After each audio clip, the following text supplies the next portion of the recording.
Herkese merhaba arkadaşlar. Güzel bir hafta sonu geçirmeniz ümidiyle güzel bir canlı yayın yapacağız bugün sizlerle beraber. Bugün yayında daha çok ürün araştırma, herhangi bir platformda, Amazon'da, Shopify'da, eBay'de ve Etsy'de bu ürünleri bulurken nelere dikkat etmeniz gerektiği ve bununla beraber de işlemleri yapma sürecinde ürün araştırmasını yaparken neredeki toptancıları kullanabilirsiniz? Bunlar hakkında bilgi aktaracağım. Tanımayanlarınız varsa şu an trende çıktıysam ismim Akın Yılmaz. Sizlere e-ticaret üzerinden bu kanalda yardımcı olmaya çalışıyoruz arkadaşlar. Davetli olan misafirlerimiz var, kursiyer arkadaşlar. İstedikleri takdirde Telegram grubuna attığım linklerden katılabilirsiniz. Sadece sizden ricam katılırken device'ınızın yani kullanmış olduğunuz tarayıcının sistemle uyumlu olduğuna emin olun. Aksi takdirde şu an Ayşe'nin giremediği gibi siz de giremeyeceksiniz. Şuradan bakalım. Herkese merhaba. Relax Joyce müzik kanalı hoş geldin. Kanalımızın reklamını da yapalım. Bilmiyorum. Umarım yeni bir YouTube kanalı açıp müzik eklemişsindir ve bu şekilde de bir isim koymuşsundur. Eğer bu doğruysa beni çok mutlu ettin çünkü çok güzel bir harekete geçmişsin. Eğer buna ben de vesile olduysam çok teşekkür ederim. Çok teşekkür ederim TikTok videosu çekmedim ama umarım sensindir. Günün güzel doğru tabii ki kaç günden beri tatildeyim. İnanılmaz güzel bir tatil yaptım. Daha yeni geldim eve. Bir iki saat oldu. Yine çalışmaya başladık. O aşamadayım. Sizi de özledim. Bayağıdan beri konuşamıyorduk. Sorularınız varsa gelin konuşalım. Herkese merhaba arkadaşlar. Sizleri buraya görmek çok güzel. Ee, Burak burada. Burak hoş geldin. Mete ile Ayşe'yi alamıyorum. Herhalde kullanmış oldukları mikrofon ya da telefon ya da bilgisayarınız desteklemiyor. İsterseniz farklı bir tarayıcıdan girip çıkmaya denerseniz yardımcı olabilirim size. Çünkü aksi takdirde şu an giremiyor gözüküyorsunuz. Burak merhaba, hoş geldin. Nasılsın? Hocam mikrofon öncelikle çok karizmatik duruyor. Öncelikle bunu söylemek istiyorum. Bu mu? Gerçekten yani en az senin kadar karizmatik onu söyleyeyim. Sağ ol. Yeni bir tane almam lazım Burak ya. Ben bir şey söyleyeyim mi? Bir de bunu çok anlamıyorum tabii de bir de bir filtre koyuyorlar önüne. Sanki her an böyle bir canlı müzikte efendim bir az solist çıkacakmış gibi. E, Var. O da var. o da varsa güzel. Nasılsın iyi misin abi? Bu arada güzel gözüküyor Türkiye'den bilgin olsun. Çok sağ ol ya. Daha yeni geldim tatilden. 2 yıldan sonra bir tatil yaptım. Bir de bildiğiniz üzere 3 yıldan beri süren bir mahkemem vardı. En sonunda mahkemeyi kazandım. Aa, İnanılmaz derecede evet, inanılmaz derecede eğlendim ve çok güzel haberler aldım. Yani çok, süper bir tatil ve süper bir 3 gün geçirdim. çok iyi. Sizi çok özledim. Ama o sırada başka işlerle uğraşıyordum. Eğlenmek gibi. Yok canım, çalışıyordum arka tarafta ama tabii ki bir düşünmem gereken şeyler vardı. O süreçte böyle bir şey olması gerekiyordu. Ama tam gaz devam ediyoruz yani. Gelin arkadaşları da alalım. Benden de iki tane iyi haber var. Birincisi İngiltere gümrüğüne girdi ürünler. Herhalde tahminim 2 güne kadar teslim olur Tamam, Amazon süper. için. İkincisi Amazon bak hep aklım fikrim oldu. eBay.com'da bireysel eBay hesabını açtım hocam. Ondan sonra Payoneer'ı bağladım. Gerçek inanılır gibi değil. Çok şükür. En azından kurs ve senin iyi niyetin boşa çıkmıyor. En azından bir iki ürün satacağım diye düşünüyorum. Üçüncüsü az Satarsın önce değil mi? Facebook Marketplace'le ilgili de iki tane hesap satın aldım. Ee, efendim? Süper. Efendim hocam? Ha, evet hocam. Ondan sonra işte şimdi de bu proxy seller almayı planlıyorum ama işte orada indirim kodu falan varmış galiba eğitimde. Bir ona bakacağım. İşte Evet, onu var. da alıp artık e, bu taraftan hocam üç taraftan hem şirket hem bireysel bakalım hocam. Ben de eğlenceli günler bekliyor gibi düşünüyorum hocam. Facebook için mi VPN alacaksın? Hocam VPS diyeyim Facebook aslında. Hangi şu uzak masaüstü olmayan VPS oluyor değil mi hocam? Orayı karıştırıyorum ben. Fe- Facebook için mi istiyorsun? Evet hocam Facebook için alayım mı sizce? Bir masraf Facebook yapayım mı? için gerek yok. Urban'ı kullan yeter. Urban VPN var. Urban Urban VPN. yani Urfa, Urban. Urfa, Rize, Tamam. Van, Adana, Niğde VPN extension yaz. İstediğin Tamam hocam. ülkeye girebiliyorsun orada. Ben öyle onu kullanıyorum. Bu aralar çok memnunum. Tamam hocam. O zaman Urban'ı ben Parası kuruyorum. Zaten bir uzak masaüstüm var. Amazon hesabı kullanmam için Şey yap İngiltere'den Burak. bu, Bak şöyle buyur bir hocam. şey yap. Buyurun hocam. Buyurun. Google'ın beta sürümü var. Bu çerez Bir not alın tutmuyor. hocam. Google beta sürüm. Yani bir Google tane midir bu? Chrome, Bir tane mi hocam bu beta sürüm? Bir tane oluyor. ya var, farklı bir şeyleri de var. İşte Platinum var. Hani bu tarayıcılar da bizim buradaki Tamam. amacımız e, çerez tutmaması. Şimdi sen Tamam Google hocam. Beta'dan farklı farklı hesaplardan sürekli guest olarak hesap aç ve onların hepsine de bir VPN indir extension olarak. Çünkü farklı Tamam sunucu hocam. olarak gözüküyor. Ve ondan Tamam. sonra her açtığın VPN'de şey yapar. Senin ülke seçmeni söyler. Hangi ülkede seçeceksen onu yap. Sadece Tamam. Urban VPN'in şöyle bir sorunu var. Eğer Urban VPN'in İngiltere'sini seçiyorsan ikinci olarak yine Urban VPN'i indirip İngiltere'yi seçtiğinde aynı IP'yi verme ihtimali çok yüksek oluyor. O yüzden Hı.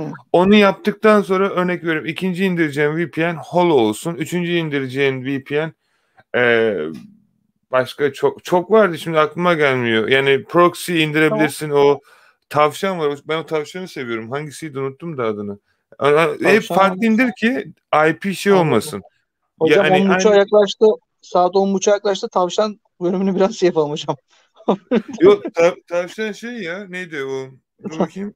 Yok, şaka, O düşündüğün şaka tavşan yapıyorum ya. değil ama, yani emin ol. Tamam. Ee, adı neydi ya bu? Çok güzel bir şey. Bir de süresiz reklam da vermiyor. Ama Turbo VPN. Dur o yani. Tamam. Turbo VPN. O bayağı iyi. Yani Tamam hocam. üçünden birini dene artık. Tamam hocam. O zaman şöyle diyorsun. Amerika atıyorum mesela Urban yap. İngiltere Holo yap. Atıyorum Avustralya'dan Turbo yap. Hani üçünde Hı farklı hı. farklı quest'lerde aç. Ve Google'un beta Doğru. sürümünü indir ve bunun üzerinden kur. Doğru mu hocam? Doğru. Aynen öyle. Tamam hocam. Çok teşekkür ediyorum. Tekrar hoş geldin. Vallahi buradan ilk defa bu kadar ışıl ışıl gözüküyorsun hocam. Samimi söylüyorum. Işık koydum. Nur vuruyor yüzüme.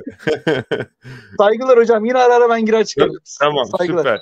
süper. Gözün aydın bu arada. Çok sağ ol. Çok teşekkür ederim Murat. Arkadaşlar, sorusu olan varsa, Mete'yi de alamıyorum bu arada. Ayşe'yi, haberiniz olsun. Sunucularından dolayı. Ama sorunuz varsa canlı chatten yazabilirsiniz özelden. Private chatten görebiliyorum. Ayşe, ben de çok teşekkür ederim canım benim. Sorunuz varsa arkadaşlar hemen sorunuzu alalım. Burada olanlardan. Bakalım bu neymiş. Burada bang varmış. Sorusu yoksa arkadaşlar canlı chat'teki arkadaşların sorularını cevaplayacağım. Ee, Bir şey sorsam hocam hazır heyecanlıyken son bir şey daha. Diyelim ki hocam şimdi ben eBay.com'da başardım. İşte Payoneer'da bağladım. Bir tane de ürün ikinci el laf olsun diye bir yükledim. İşte dediğim gibi haftada bir yükleyeceğim. Şimdi mesela aynı heyecanla ben bir de atıyorum Avustralya'ya girmek istiyorum. 15 gün sonra atıyorum hocam işte İngiltere'ye girmek istiyorum. eBay için konuşuyorum. Sence bunlar mantıklı mı yoksa bırak önce bir Amerika başla bir iki ay sonra öğren falan sonra bir ülkeye geç. Var mı hocam böyle bir düşünce ya da böyle bir önerin? Ya şimdi onu ben yapsam normal, ama sen ya da senin için demeyeyim de, yani bilmeyen birisi için Yok, konuşalım. estağfurullah hocam, estağfurullah. Buyurun. Ee, şimdi şu mantıksız, çünkü şöyle bir şey var. eBay UK'den açtığın hesapla tüm dünyadaki bütün eBay kullanıcıları zaten görüyor. Ve ürün satıldığı zaman eBay zaten gönderiyor, hani direkt otomatik olarak. Hani mantık yok başka bir ülkede. Hani şey gibi düşünmek lazım bunu. Yani eBay bütün sattığı ülkelerde sizin ürününüzü zaten gösteriyor. Eğer GPS'i, hani Global Shipping programını açarsanız ürününüzü, herkese Hmm. satmak için zaten şey yapıyor. Yani tutup da Amerika'da hesap açmak, hesabını link etmekten başka bir şey yaramıyor. Bir bu, ikincisi, her açtığın ülkenin farklı vergi kuralları vardır. O ülkede yeni bir senin için çalışacak muhasebe ve işin arka tarafında gümrük ve diğer şeyle uğraşacak birisi lazım. Yani her ülkede eğer bunlarla uğraşacak birisini tanıyorsan bence çok mantıklı. İyi para kazanırsın, ama yeni başlıyorum, sırf şey yapmak istiyorum dersen gerek yok, zaten bir tane Amerika'dan açsan bütün dünyayı gösteriyor. İngiltere'den açsan bütün dünyayı gösteriyor. Vergiyle Anladım. uğraşmıyorsun. Şey kısmıyla, yurt dışı kısmıyla. Bence Anladım mantıksız, hocam. ama tabii ki açabilirsin. Sadece link edersen dikkat et. Onu söyleyeyim. Tamam hocam. O zaman gerek yok. Amerika önce öğrenip onu sindirip ona göre bütün dünyaya oradan yayabiliyoruz. Tamam hocam. Anladım. Tamam, süpersin. Bu arada Tamam. VPN adı da sağ olsun Akif yazmış benim hatırlayamadığım şeyi. İsmi, o kadar çok VPN kullanıyorum ki ürün adresini nereden çıkarsa oraya yazacağız, ama farklı yerden çıktığı için sarsıntı olur muyuz? Bırak, burada iki tane senaryo var canım. İlk önce ürün adres çıkış yerini Ya Tracker Fast'i kullanacaksınız ya da farklı sizin almak istediğiniz yer varsa onu alacaksınız. Kargo çıkış yerini göstermeyeceksiniz. Bu birinci senaryo. İkinci senaryoda eğer siz kargo numaralarını göstereceğiz diyorsanız da ürünün çıkış yerini yazmak zorundasınız. Hani iki tane senaryo var. Bu arada bilginiz olsun. Çıt çıt çıt. Arkadaş elimden geldikçe de bakıyorum. Ayşe çok teşekkür ederim bu arada. Güzel dileklerin için canım. Gerçekten çok teşekkür ederim. Hepinize ayrıyeten. Sorusu olan varsa buradan sorabilir arkadaşlar. Soru sorana kadar ben can chatten gideceğim. Bu arada yeni gelen arkadaşlar hepinize merhaba. We couldn't verify this card sorunu nasıl çözebilirim diye bir arkadaşımız sormuş. Yapman gereken ilk şey arkadaşım ebay.com'a gideceksin. ebay.com'dan bir tane ikinci el ürün yüklemeye çalış. İkinci el ürün yüklemeye çalıştığın zaman sistem seni yüklemeye çalıştırmadan sonraki aşamada Payoneer'e atacak. Payoneer'e burada kart bilgilerini girdiğin zaman sistem kabul edecektir. Ve ondan sonraki süre içerisinde bir iki gün gibi bir süre içerisinde sana Payoneer hesabından onay gelecektir. ebay.com üzerinden denersen bu sorunu aşabilirsiniz. Burada bizimkilerden kim var? Burak Ceyhunberk, Abdülmecit, Vint. Merhaba, bir de Nur var galiba. Evet hocam. Merhaba Nur, nasılsın? İyi olmaya çalışıyorum hocam. Bir Covid süresi geçiriyorum. Evet, beni unuttunuz. Aşk olsun hocam Tatildeydim. Tatildeydim Nur. Bayağı bir yoğun bir süre geçirdim. 3 yıldan beri çalıştığım şeylerle en son şeyine kadar gelmiştim. Kusura bakma ya. Yok hocam, estağfurullah, ne demek. Ben zaten tatilde olduğunu bilseydim hani hiç rahatsız etmezdim. Sen hani siz bir iki gün içinde hani bana haber ver deyince Doğru. o yüzden rahatsız etmiştim sizi. Çok ani oldu. Zaten hocam bugün benim İBA'dan son bir mailim geldi. Yani ne geldi? Gördüm sabah. Son bir mail geldi bana bugün İBA'dan. Mesaj. Tamam. Bana şey yazmış, artık tamamen işte satışınızı yapabilirsiniz, ödemelerinizi gerçekleştirebilirsiniz. Yani daha önce de böyle bir şey gelmişti ama bugün en son artık niyeyse böyle bir mail gelmiş. Dedim ki herhalde artık bunu onayladı. Ama Ben cesaret edip ilk enerji seferi gönderdim. yapmadım. Ama bekliyorum dedim ya, ben bekleyeceğim. Bu kadar bekledim, hatayla başlamayacağım ya. Ya aslında sorun neydi Nur? Ben vallahi unuttum o kısmını. Hocam biz Payoneer'i zaten ben bağlamıştım. Onayla Tamam. vermiştim. Hiçbir sorunumuz olmamıştı. Sizinle beraber ilk ikinci el ürünümü yükleyeceğim sırada bir hata vermişti. Hatırlıyorsanız Payoneer'i bir görmemişti. PayPal olarak bir hata vermişti ödeme kısmında. Hatta siz de şaşırmıştınız. Payoneer'i kabul etmiş ama şu an için niye kabul etmiyor diye. Doğru. İşte, onun üzerine bugün böyle bir mesaj gelmiş ama ben de inanın deneyemedim yani. Dedim bu kadar bekledim. Ürün yüklemeye çalıştın mı peki hiç? İşte yok hocam, denemedim. Zaten bir deneyebilir misin bir tane o draftta kalan o ürünü? Deneyeyim hocam buradayken siz. Hazır ben yayındayken sen onu dene. Aldığın sonuç neyse bana söyle. Ona göre de bakalım ne yapabiliriz. Aynen hocam. Ben bir bakayım ona. Hemen tamam. size. Tamam, olur. Bu arada Yusuf da hoş geldi. Bakalım. Hocam merhaba. Şirket açmanın faydaları nedir? Evet, çok güzel bir soru aslında. Bu soru gerçekten hani bence hepinizin bilmesi gereken bir şey. Arkadaşlar şimdi şunu bilmemiz gerekiyor. Biz neden şirket açıyoruz? Öncelikle bunun mantığını anlamamız lazım. Eğer normal sole trader olarak yani bireysel olarak şirketimiz olmadan ticarete girersek neler olur? Şimdi ortalama olarak İngiltere'nin ülkesine olarak baktığımda konuştuğumda her ülkede değişiyor bunlar. Ortalama 12.500 sterlin yıl içerisinde bir yıl boyunca genellikle Mart aylarında bu yıl sonu taksi dönümleri oluyor.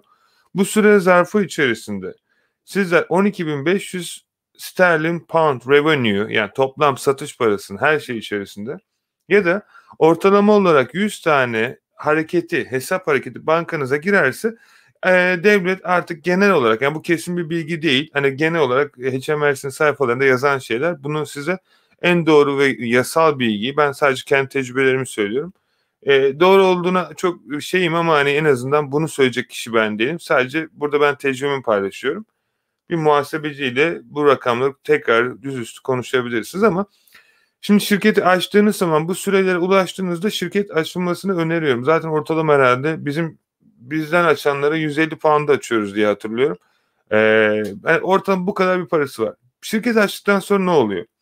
Olur da şirketinizde bir şey olursa arkadaşlar devlet sizin üzerinizdeki ürünlere el koymuyor. şirkete ait olduğu için, bir limited şirket için konuşalım. Limited şirketinizin üzerinde ne varsa bunu alabilir. Yani şirket size paravan oluyor böyle bir durumda. İkincisi, işinizi büyütmede vergilendirme ve vergi ödeme sürecinde çok kolay oluyor. Çünkü baktığınız zaman, örnek veriyorum, Amazon'dan ürün satın alıyorsunuz, vergisi içerisinde. Amazon'dan ürünü satın alıyorsunuz, satarken de vergiyle satıyorsunuz. Ya bu çok zarar verir, yani çok karınızı kırıyorsunuz orada. Ben mesela örnek veriyorum, Amazon'dan aldığım zaman sizin 40 liraya aldığınız ürünü bana 30 liraya veriyorlar. Niye ben daha? Çünkü ben ondan parasını, vergisi dışarısında alıyorum. Yıl sonunda vergisi şeyken ödüyorum. Amazon için değil, Costco için, diğer bütün toptancılarım için de aynı senaryo geçerli.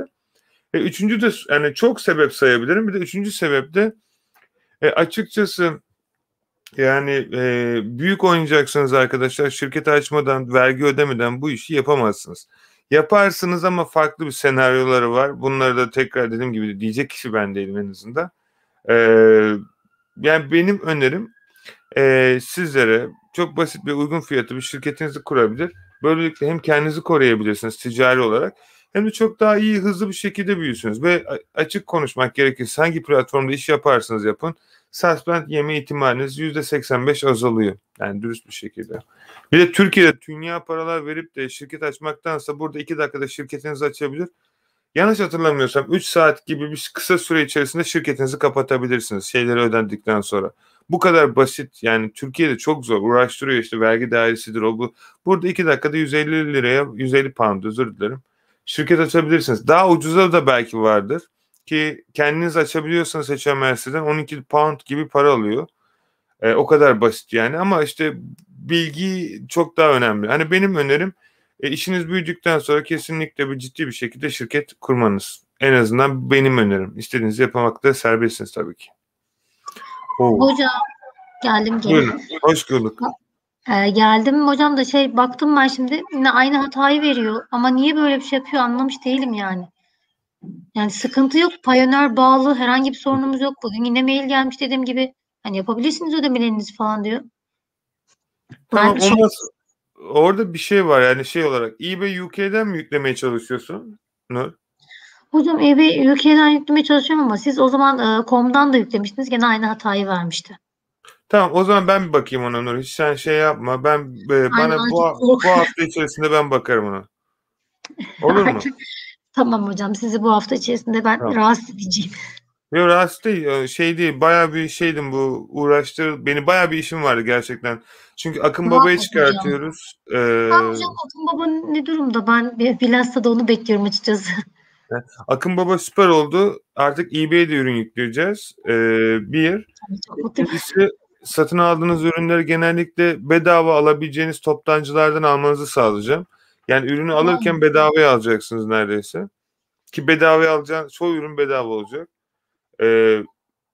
Bayağı güzel oldu. eBay ve Facebook'a ürün yükleyebileceksiniz. Stok takibi yapabileceksiniz. Ürünlerinizin fiyatlarını değiştirebileceksiniz.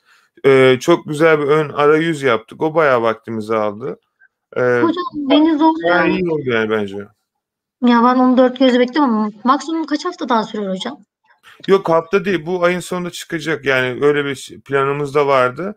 Ben tatile gittiğim için acil bir şekilde 2-3 gün rotara uyguladı, ama arka tarafta sağ olsun bizim Peki IT hocam bu takımı Akın Baba çalıştığı için. yazılımın yeni versiyonu kısa bir anlatım olarak gelecek mi?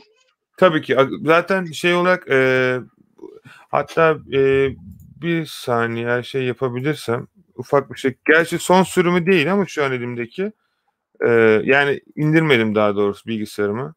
Şurada ufak bir hız şekilde her şey yaparsam son halini görebilirsiniz. Akın Baba'nın. Bilmiyorum ekran çıkabiliyor mu şu an, ama şöyle Evet yaparsam. hocam çıkıyor. Şimdi Amazon'a geldiğinizde, örnek veriyorum, burada bir ürün yüklemek istiyorsunuz. Şimdi burada 2 tane senaryo çıkıyor sizlere. Bu arada çok güzelmiş ya bu. Bak, daha demin anlattığım şeyi görüyor musunuz? Mesela siz bu ürüne gittiğiniz zaman, almaya çalıştığınızda müşterinize bu ürünü sattınız ya, 1 Evet. milyar 749 sterlin. Yani 1749 sterlin pound ödeyeceksiniz. Ben bunu şirket hesabımdan aldığım için ne kadar ödüyorum görüyor musunuz? 1.457. Yani Vay. 250-300'e yakın pound. Ben sadece bu şirketim olduğu için daha demin arkadaş sormuştu mesela. İndirimli alıyorum. İndirim değil. Vergiyi dışarısında alıyorum. Vergi yıl sonunda devlete bildiriyorum. Akın Baba da şöyle bir şey yapacak artık. Buradan Akın Baba'ya tıkladığınızda hangi platforma yüklemek istediğinizi seçeceksiniz. Örnek verin, Facebook diyelim. Facebook'u tekleyeceksiniz ve submit diyeceksiniz ve sistem kendini yenileyecek. Ondan sonraki süre içerisinde burada eklenti çıkacak. Bu şekilde tıkladığınızda size diyecek ki ürünü baskete ekleyelim mi? Eğer takip etmek isterseniz evet deyin. Genellikle çünkü satacağınız için inşallah hemen biz hazırda basket ekleteceğiz. Yok diyorsanız yok dersiniz. Sonra otomatik o şey açıyor size. Benim şu an çerezler biraz şey ama bilmiyorum yer mi? İyi yedi. Ve bu direkt sizi şeye yönlendirecek. Facebook sayfanıza ürünü otomatik olarak diğer açıklamalarıyla yükleyecektir. Bir daha deneyelim tekrardan. Bu şey versiyonu, eski versiyonu. Şu an çalışmayabilir. Çünkü güncel değil. Gerçi aldı. Tamam.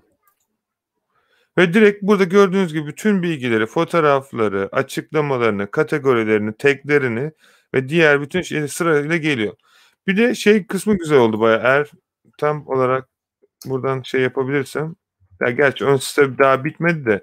Şu an bugün de bunu bitireceğiz büyük ihtimalle. Bugün ön sayfa bitecek. Onun dışında böyle yani hani şey olarak bitti. eBay'de yüklemek isterseniz buradan gelip eBay'i seçeceksiniz aynı ürün için. Ve yine aynı button çıkacak size burada. Burada bastığınız zaman da eBay. Bu kadar bitti. Hani şey kısmı çok güzel oldu. Şu an ekranı birazdan durdurmaya başlayayım. Gösteririm şimdi içerisinde çünkü benim yazdığım kodlar bir şeyler böyle gözüküyor. O kısmı geçelim. O yüzden böyle çok açıp gösteremiyorum ama çok güzel oldu. Sonuç Yakında bizimki zaten şey olur. Bekliyorum hocam. Baya bekliyorum diyorum. Nur sabret, sakin. Ya bir de ben hocam şu an şirket pozisyonunda olmadığım için hani kişisel olarak bağlanmıştım işte marketplace için. Hı. Ya benim için ürün bulmak bayağı bir sıkıntı oluyor. Şöyle yani eBay Amazon'da bakıyorum. Resmen eBay'da baktığım ürünler Amazon'da %90 hani daha uygun fiyatta gözüküyor. Yani şu ana Doğru. kadar araştırdığım birçok üründe mesela eBay daha ucuz yani uygun gözüküyor. Ay diyorum ki eBay'da mesela ürün sattığım zaman benim muhakkak toptancı bulmam lazım. Muhakkak bir şey yapmam lazım. Ve bunun için de muhakkak benim bir şirket olmam lazım. Tamam. Doğru mudur? Tamam. Şimdi şöyle bir şey yapalım o zaman. Çok şanslısınız. Size güzel bir toptancı vereyim. Bunu hangi markette çalışıyorsunuz çalışın. Kullanın. Güzel bir toptancı. Artık ekranın başında izleyen arkadaşlara da faydası olur. Bunlar biliyorsunuz hafta sonu size şey oluyor ama bu bilgi bence Türkiye'de fazla bilen yok zaten. Yani bence kullanabilir herkes. Sadece en önemli şey buradaki senaryoda benim size bu toptancıyı göstermem. Görebiliyor musunuz ekranı? Evet. GoTen'i kullanan var mı daha öncelikle? Yani GoTen'i canlı chatten bilmiyorum. Private'a bakalım. Burada Hocam Berk de ben bunu burada. duymuştum ya. Sen de hoş geldin. Şirkete duymuştum. Duymuştum ben bunu hocam. GoTen'i arkadaşlar duyan varsa canlı chatten de yazsınlar. GoTen arkadaşlar bulabileceğiniz çok güzel bir platform. Hangi platformda satış yapıyorsanız en çok satan ürünleri size gösteriyor. Çok eski bir platform gerçekten. Mesela bizim senaryoda Amazon diyelim. Amazon satıcıysanız gelin burada Amazon'da en çok ne satılıyor? Sonra gidin bu ürünü tıklayın. Diyelim ki Amazon'da ürün satacaksınız. Tutup da Jungle Scout'a Helium 10'e $100 para vermektense bakın burada ürün çıktı karşınıza. Bu ürün zaten Çin'den geldi direkt belli. Bu ürünü direkt arayabilirsiniz internetten açıklamadan ya da başka yerlerden. Sonra diyelim ki eBay'de satacaksınız. eBay'de ne satıyormuş en çok? Şu an scooter. Ya da şöyle bir ürün. Bu tarz ürünlerden biraz uzak durun arkadaşlar. Bunlar eğer gerçekten paranız yoksa yani ilk başlanacak ürünler değil. Basit başlayın. Mesela şu ürün gibi ya da şu ürün mesela çok güzel satıyor. Yani ben bile kendime bile almıştım. Ta çok eski zamanlarda. Bunun aynısı değil. Benim aldığım biraz daha iyiydi de. Bu çok yani inanılmaz derecede satıyor. Eğer bilmeyen varsa bu kolileri taşımak için ben Amazon'a mal gönderirken mesela sürekli bunlardan kullanıyordum. Ya koli taşıdığım zaman yani inanılmaz bir koli ortalama olarak şöyle bir şey ayar bulmuştum. Amazon'da 30 kilo normal üzeri gönderemiyorsunuz. 20 mi 30 mu tam hatırlamıyorum ama ben hep fazla koyuyordum. Artık diyordum ki Amazon 21 kilo hocam. 21 kilo üzeri fazla götüremiyorsun. Evet. Ben 25-30 gönderiyordum. Ama sisteme 20 yazıyordum. Onun bir sınırı vardı. Hani 20 de değil. 19.92 mi ne yazıyordum. Bir kere yakalandım. Yemez hocam. Kaç tane... Ceza keser hocam. Kesiyor da bir kere yakalandım. Bir 10 kere göndermişimdir belki en az. Hiç şey olmadı. Ürünün nereden çıktığı da yazıyor. Mesela Almanya'da bana çok kişi soruyor. Almanya'da dropshipping nasıl yapılır? Burada seçenekleri var. Hani bunların depoları farklı yerlerde çünkü. Buradan eğer giriş yaparsanız, ben şimdi buradaki hesabına girmeyeceğim ama siz yaparsanız neler olduğunu göreceksiniz. Diyelim ki burada Bakın abi bir şey soracağım. Özür dilerim. Bir şey soracağım. Bu eBay ya da Amazon en çok sattığını hemen oradan nasıl anladın hocam? Burada yazıyor zaten şurada. Platformun en çok satan ürünleri. Ha, okey. Okey. O Tamam, öyle. tamam. Ya kesinlikle şey değil tabii Burak, bu hani aman bu en iyisini satıyor. O Tabii kadar iyi %100 biliyorlar değil. zaten. %100 değil. Yani şey olarak en çok ratingde olan ürünler. Hani süper bu değil. Bunlar buraya genel ürünleri koyarlar. Mesela Wish'te, Facebook Market'te mesela şu an bu ürün gerçekten çok satıyor. Ben de çok sattım. Bu kedi şeylerini. Bence herkes bu tarz şeyler şimdi şey yapmalı. Eğer şey olursa bak GoT'nin United Kingdom'da da, özür dilerim, Amerika'da da Almanya'da da şeyleri var. Mesela eğer Amerika'da toptancınız varsa ya da Amerika'da çalışıyorsanız bu ürünü Amerika'dan çıktığı için direkt gönderebilirsiniz.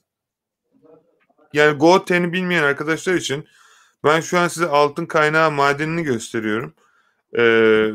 Yani ciddi gerçekten bu işi bilmeyen arkadaşların yapması gereken tek şey bu platformdan şu fotoğrafları indireceksiniz arkadaşlar. Bunlar şey olduğu için size indirmenize izin vermeyebilir. Hiç sorun değil. Ekran kaydedicisi ya da şöyle bir programla direkt buradan fotoğrafları alabilirsiniz. Tabii ben öylesine aldım ama siz güzel alırsınız. Sonra bu fotoğrafları isterseniz gelirsiniz Canva'ya. Eğer program kullanmasını bilen varsa daha iyisini yapar. Buradan bir tane tasarım oluşturun. Diyelim ki ne tasarım olsun? Özel boyut 1920'ye 1080 olsun. Kendi markanızı da oluşturabilirsiniz. Buraya kopyaladığım dalimki fotoğrafı yapıştırın.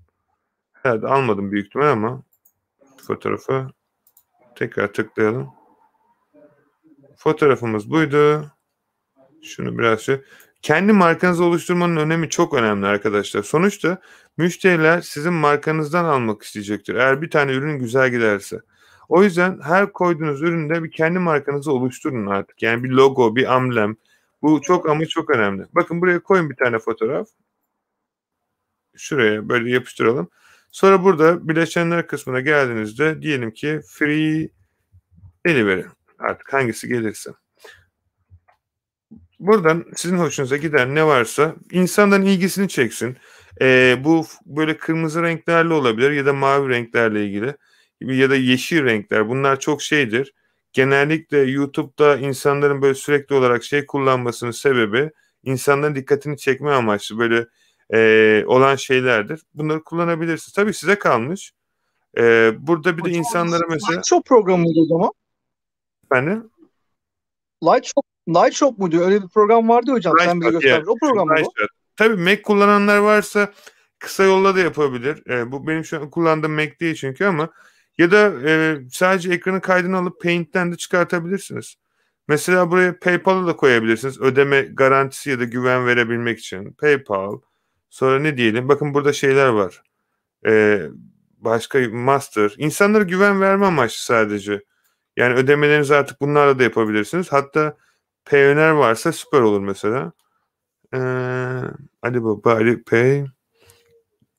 Payoneer olması lazım. Bakalım. Evet. Mesela şunu koyabilirsiniz. Bitcoin'le de alıyorsunuz ödeme. Bitcoin. Maksat burada insanları sadece şey yapmak. Yani Bitcoin almanızı önermiyorum. Şey kısmını önermiyorum. Yani insanlar belki biliyorsunuz Bitcoin'e gönderilen hesaptaki paraları alamayacağı için belki ben almadım açıkçası Payoneer'den, bilmiyorum. Yanlış yönlendirmeyeyim sadece. Bu şekilde bir şey yapabilirsiniz. Buraya da kendi markanızı ya da bir text yazarsınız. Ne olabilir? Free delivery. Siz buraya artık bir şey yazarsınız. Ne yazmak istiyorsanız kendi markanızı alabilirsiniz. Ve en önemlisi Ya da nasıl olabilir? Garanti tarzı bir şey yazabilirsiniz. Bu sağ köşeye böyle onaylı. Yani klik tarzı bir şey. Yani iyi tarzında olması amaçlı. Artık ne yapmak isterseniz. Ki bunu indirirsiniz ondan sonra. Ne olabilir?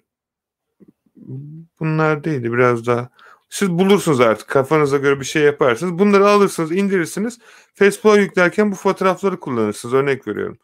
Yani bu ilgi çekecektir. Facebook'a geldiğinde insanların baktığında ve bu şekilde bu platformdaki bütün ürünleri tutup da gerçekten tonlarca para vermektense burada şöyle bir şey var. Eğer yeni başlıyorsanız Facebook'tan gideceksiniz ya da eBay'den yeni başlayan arkadaşlara benim önerim ta ki ne olduğunu ya da ne sevdiğini bulana kadar burada her gün her kategoriden birer tane ürün yüklemesi. Benim favori kategorilerinden bir tanesi, örnek veriyorum, hayvan kategorisi. Bir, hayvanları çok seviyorum. İkincisi, e, ben gerçekten müşterilerimi satarken uyguna ürün bulup satıyorum. Yani toptancısından bulup aldığım için müşteri ürünü alırken normal piyasa fiyatında alıyor. Yani tutup da şu ürünü alıp 200 pound'a satmıyorum. Çok sattığım ürünler de oldu ama onu da araştırdığım için burada fiyatları görebilmek için kayıt olmanız gerekiyor. Burada sizin için önemli olan çıkış yerleri. Artık nereden şey yapıyorsunuz? Yeni başlayan arkadaşlar mümkün Hocam olabilir. Efendim. çok özür dilerim. Buradan mesela tek gönderebiliyor muyuz? Evet. Değil mi? Yani toptan dediğimiz zaman çünkü toptan olarak isteniyor mesela düzine olarak ne bileyim daha fazla bir depo Yapabilirsiniz. isteniyor mesela. Buradan mesela aynı bizim Amazon'dan gönderdiğimiz gibi aynı şekilde seçip adres girip direkt gönderebiliyoruz değil mi? Aynen öyle. Aynen öyle. Kesinlikle. Yapman gereken tek şey bu siteye kayıt olup hesap oluşturmak. Ondan sonra şu ürünü alıp müşterinin adresine göndermek. Burada Hocam önemli olan çok teşekkür ederim. olur mu? Yani çünkü çoğu arkadaş şey Bayağıdır yapıyor. böyle bir şey arıyorum. Çünkü genelde toptancılar hep düzine olarak hani bir depo istiyor, bir ticari bir firma istiyor. Yani şu Yok an yok. ben bayağı Bak bir şuraya bak. zorlanmıştım. Şuraya görebiliyor musun? Evet hocam. Bak burada bütün kategoriler sana gösteriyor. Home, sonra işte artık pet şey olarak baktığın zaman yani çok güzel kategoriler var. Bak şu kategori, şu kategori. Hocam ben aslında Ee, bu konuyla ilgili Zaten bu çok güzel bir şey kategorilerde konuşacağım. çalışıyorum hocam. Ama işte toptan bulamadığım için fiyatlarda biraz sorun yaşıyorduk hani Facebook olarak. Çünkü yani inanın yani 2-3 pound eklemiyorum bile neredeyse ama diyor ki mesela Amazon'da neden bu kadardı? İşte sende neden bu kadar? Ya da daha uygun falan. Kim, Ya ben müşteri mi? evet hocam ya böylesine çok denk geldim ben aşırı derecede ki Ya benim inanın size 2 pound paylaştığım notlar var. vermiyorum bile desem. Nasıl Bak hocam? benim size paylaştığım notlar var. Onları niye direkt atmıyorsun? Her neyse. Bak Atıyorum hocam gene de söylüyor. şuradaki kategoriler çok iyi. Bak şu ok işaretliye gösterdikleri. Bu biraz riskli. Eğer bilginiz varsa bu kategoriye girin. Diğerlerini rahat bırakın.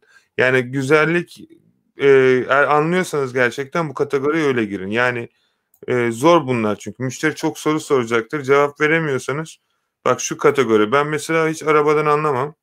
Yani parçasının o kadar arabam oldu ama hiç böyle tamir kafasında olan birisi olmadığım için anlamam açıkçası. Ben o müşteri sorduğu zaman kopyala yapıştır yapıyorum. Ama hani şeyim olmadığı için, ilgim çok fazla olmadığı için böyle çok fazla şey olmuyor mesela. Ama sizin varsa arabayı çok seviyorsunuz, sizin için bence doğru bir kategori. Hocam peki şeyi nasıl yapabiliriz? İçine faturayı koymayın diye nereden yazabiliriz? Ya açıkçası ben Dunel değil mi? Öyle bir şey daha vardı, site daha vardı. O çok Bu güzel bir zaten site. bak burada dropshipping yapanlarla olduğu için Ceyhun. Böyle bir Heh, şey yapmıyorlar. Bak burada görüyorsun start dropshipping diyor. Buraya süper. kayıt olacaksın. Onlar zaten şeyi biliyorlar, ne derler. Adamlar dropshipping toptancısı, yani Tamam. biliyor senin ne Okey. yaptığını. Okey. Okey. Peki daha önceden de Dunel diye bir şey paylaşmışsınız bizde. O site de çok güzel aslında. Çok beğendim ama onda da aynı Hangisi? şekilde fatura göndermeyin yazdım chat'e tam ismiyle. Görebiliyor musunuz? Dur bakayım, ekranı paylaşmayı durdurayım. Yanlış telaffuz Canlı etmiş chat'te mi? olabilirim. Evet hocam. Goten yazmışsın Bir, diyor. bir daha yazıyorum. Şu site. Ha okey, o bu değil, bu başka bir şey. O Onda da koyabilir. gene onda da gene aynı şekilde şey yapabiliyor Aynen muyuz? öyle. Fatura O koymayın çünkü diye. retail dükkanı, dropshippingci değil. Ha, okey. O zaman onda direkt fatura gider. O problem yaratabilir bizim için. Ya fatura gitmesi problem yaratmaz. Müşteri onunla ilgilenmiyor. Müşterinin ilgilendiği tek şey ürünün eline ulaşması. Ben 1000 tane belki ürün satmışımdır. Bana 2 kişi fatura ile ilgili soru sordu. Bir tanesi neden fiyat farkı var dedi. Ben de mantıklı bir şekilde açıkladım. Ürünü gönderiyorum, kargo parası. Özür diledi. Tamam, hiç sorun değil dedi. Ötekisi daha sordu. Ben de ötekisi de şeyden dolayı sordu. Kutu neden Amazon? Ben Prime'a üye oldum diye panik yapmıştı. Dedim ki hayır, Prime üye olmadın. Ben sana daha iyi hizmet verebilmek için en yakın toptancımdan sana ürünü gönderdim. O dedikleriniz hepsi zaten var şeyde metin olarak, ben de biliyorum ama hani acaba gene de bir problem olur mu diye endişelendim. O zaman oradan da listeleme yapabilirim. Hiçbir sıkıntı olmaz. Tabii ki yapabilirsin. Denemezsen zaten göremezsin. Yani denemediğin sürece. Yaptım da daha henüz dönüş alamadım ama Goten'de tutarda şey yaparsa en azından bileyim dedim. Tamam, okey, fatura gitse de bir sıkıntı yaşamayız diyorsunuz. Anlaşıldı. Yok. Süper. Yani müşteri en fazla dersin ki, yani buradaki çok basit bir şey. Yani müşteri diyeceğin tek şey şu. Ürünün sana gelmemesi gereken bir fatura sana ulaşmış. Bu benim normal kendi aldığım ve üzerine kar ve diğer şeyle koyduğum bir fiyat. Eğer müşteri ürünle ilgili bir problem yaşıyorsan lütfen güzel bir şekilde bana ürünü geri gönderin. Bitti. Yani o saatten sonra artık ya adam ya gönderecek ki göndermeyecek. Kimse uğraşmaz öyle bir şeyle. Yani 2-3 lira 5 lira pound için belki yani 100 pound olsa değebilir hani yaptığı şey, ama hani böyle 5-10-20 pound için adamlar bu en azından İngiltere için konuşuyorum. Sanmıyorum geri göndereceğini. Gönderirse de ticaret yapıyorsun. Çok normal, %5'in ortalaması bir geri dönüş olması.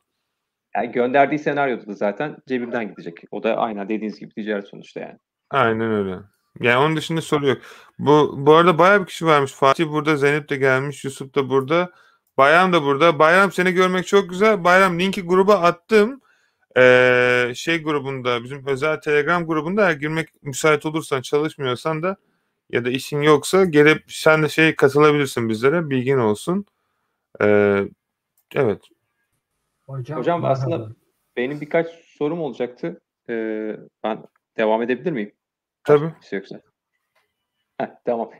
Size dönüş sağladı mı arkadaşlar bu arada geçen hafta konuştuğumuz konu hakkında? Yok, göndermediler hala. Ben de bir tane daha bugün mesaj attım. Haber bekliyorum. Tamam, ben de yazdım müşteriye, ben de hala cevap alamadım çok ilginç bir şekilde. Ben de yazdım, bir daha yazdım, daha cevap vermediler. Hatta bu sabah geldiğimde direkt onu yazdım. Bekliyoruz cevap. Tamam. Okey. Konunun başında şeyden bahsettiniz. Urban VPN'den vesaire bahsettiniz. Ben hani proxy seller kullanıyordum. Hatta Burak'la da konuştum canlı yayın öncesinde.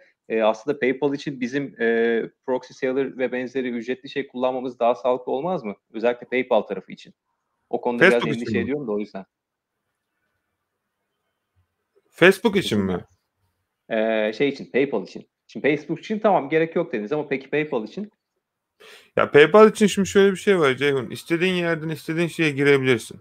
Önemli olan her nereden alıyorsan artık ister PayPal olsun ister farklı şeyler, IP'nin security'sini check yapman lazım.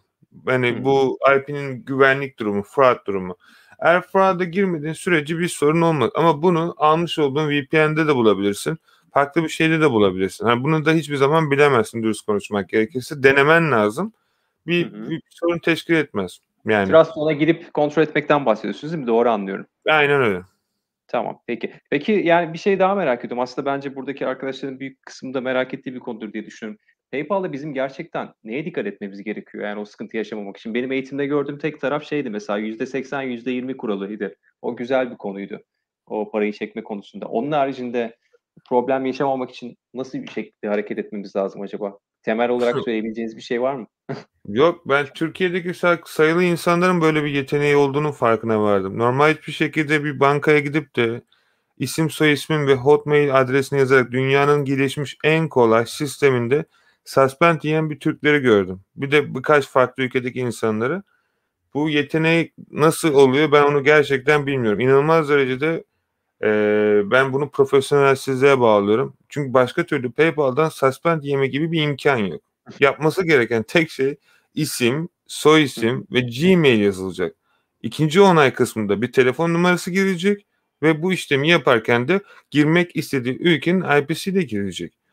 Burada suspend yeme durumu artık gerçekten çok büyük bir yetenek. Yani bu arkadaşların yeteneğini ben daha çözemedim, dürüst konuşayım. Çünkü belki herhalde bugüne kadar 150'nin 200'ün üzerinde hesap açmışımdır başkalarına. Kendimin için demiyorum. Kendimkine çok açıyorum ama bir tanesinin bile PayPal'dan suspend yediğini bugüne kadar görmedim. Hatta geçen gün bizim takımdan yine bir arkadaşı saati demeyeyim, bir tane kullandığım böyle online telefon numarasıyla bile aldım. Yani en düşük güvenlik şeyinde bile bir şey olmadı. Yani bunu başarmak, bir şey diyemiyorum. Bunu nasıl yapıyorlar ama hani bilmiyorum. Çünkü gerçekten onların yaptığı yöntem, o kadar yöntem biliyorum. Ama PayPal'da nasıl suspend yiyorsunuz? Yani bireysel konuşmuyorum. Yiyen arkadaşlar için konuşuyorum. Gerçekten anlamıyorum. Yani bu kadar kolay bir şey sadece ama sadece gerçekten verdiğiniz bilgilerin tutarlı olmasına dikkat edin. Sahte hesap açmayın. Ve olur da böyle bir durum olursa, ki çok normal, her yerde olabilir. Sadece ve sadece girmiş olduğunuz bilgileri onlara sunabileceğiniz bir şey olmasına dikkat edin. Yani ismin, soy ismin Ahmet, Mehmetse onlara ID istersen, olur da böyle bir kötü senaryo varsayalım oldu. Sonuçta olabilir diyelim. Ahmet Mehmet'in pasaportunu gönderdiğin zaman yaklaşık 24 saat içerisinde ya da 72 saat arasında case'i kapatacaklar. Belgeler onaylandığı için hesabın açılacak. Bu kadar basit. Yani Hocam vergiler bir sadece şey doğru sorabilir olsun. miyim? Bir şey sorabilir miyim? Ben bu hafta PayPal'dan ilk ödemeyi aldım da ufak bir kısıtlama getirdiler. Para anladığım kadarıyla şöyle oldu. Para Ecvit üzerinden geldi. Benden de ticaret yaptığımı anladıkları için toptancı bilgileri gibi bir şey istediler. Fatih sen Ayrıca misin? benden efendim Kim Fatih sen konuşuyor ben de misin? bilmiyorum. Fatih Ha, konuşuyor benim. galiba. Gruba Ayrıca yazmış. Tamam, okey. evet yazmıştım. Açıklama da istediler hocam. Orada bir 4 tane soru var da üçüncüsünü ben tam anlayamadım. Tamam, Bilmiyorum. sor istersen bana. Hocam Telegram'dan bir atabilir miyim fotoğrafını müsaitseniz? Evet. Tamam atıyorum şimdi. Şimdi şöyle bir şey var. İstedikleri şeyler aslında normal senin yapmış olduğun ticaretle ilgili bilgilerdir büyük ihtimal. İsim, soy isim, sponsor faturası, almış olduğun ürün faturası, ki aldığın Evet. ürün faturasını onlara göndereceksin sadece. Ama ne istediklerini bilmediğim için senden şu an. Attın mı? Yok. Atıyorum hocam bir dakika. Tamam. Gel. Tamam, bu normal olan şey Fatih. Toptancının aldığın faturayı göndereceksin. Proof of fulfillment. 3. bölümü tam anlayamadım. 2. bölümü anladığım kadarıyla CG'den yollayacağım. Çünkü ürünü CG'den yollamıştım müşteriye. Tamam. 4. bölümde açıklama istiyor. Onu yapacağım artık. 3. bölümde tam ne demek istiyor hocam? Sattığın ürün çıkış yerini göndereceksin. Böyle senin o Ecvit'ten aldığın fatura gibi bir şey. Yani ürünü satıyorsun ya, Ecvit'ten üzerinden mi sattın? Evet. Tamam, Ecvit üzerinden satılan ürünün faturasını oraya sadece upload yap. Yani müşteri oradan satın aldığına dair bir şey çıkartıyor Ecvit. Nasıl söyleyeyim?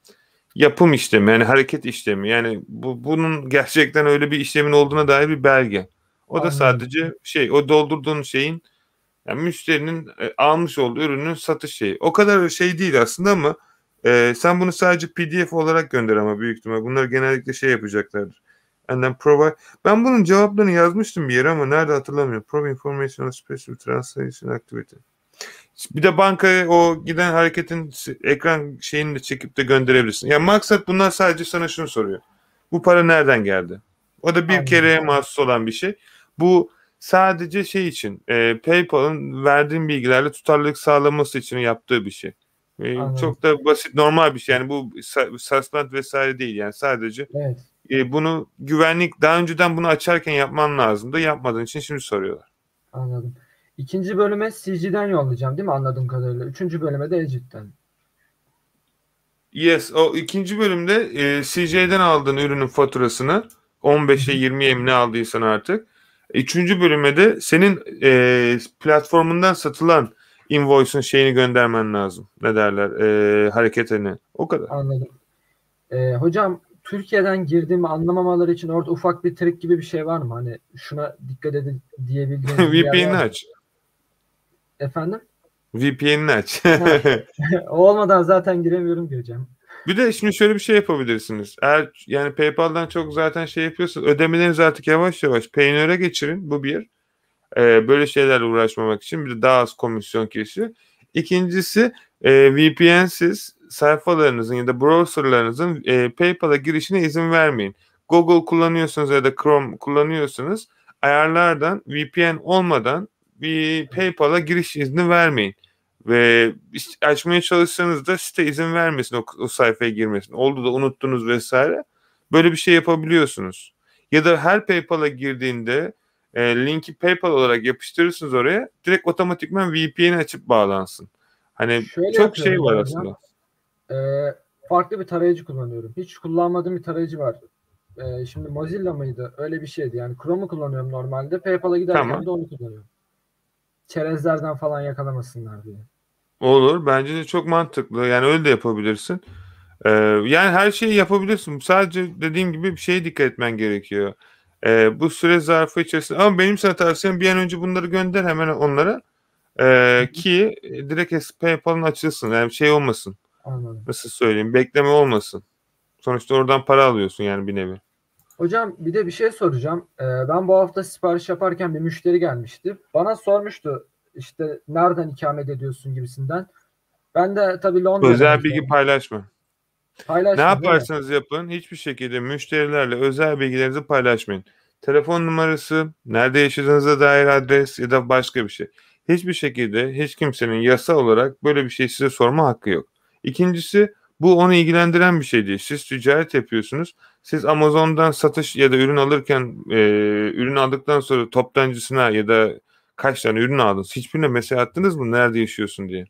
Bilmek Hocam zorunda değiller. Çünkü sizden ürünü gelip almak istiyorlar. Sizin onlara diyeceğiniz tek şey ürünümüzün linki buradadır. Buradan ürününüzü satın alıp vermiş olduğumuz evet. tarihler arasında ürününüze ulaşabilirsiniz.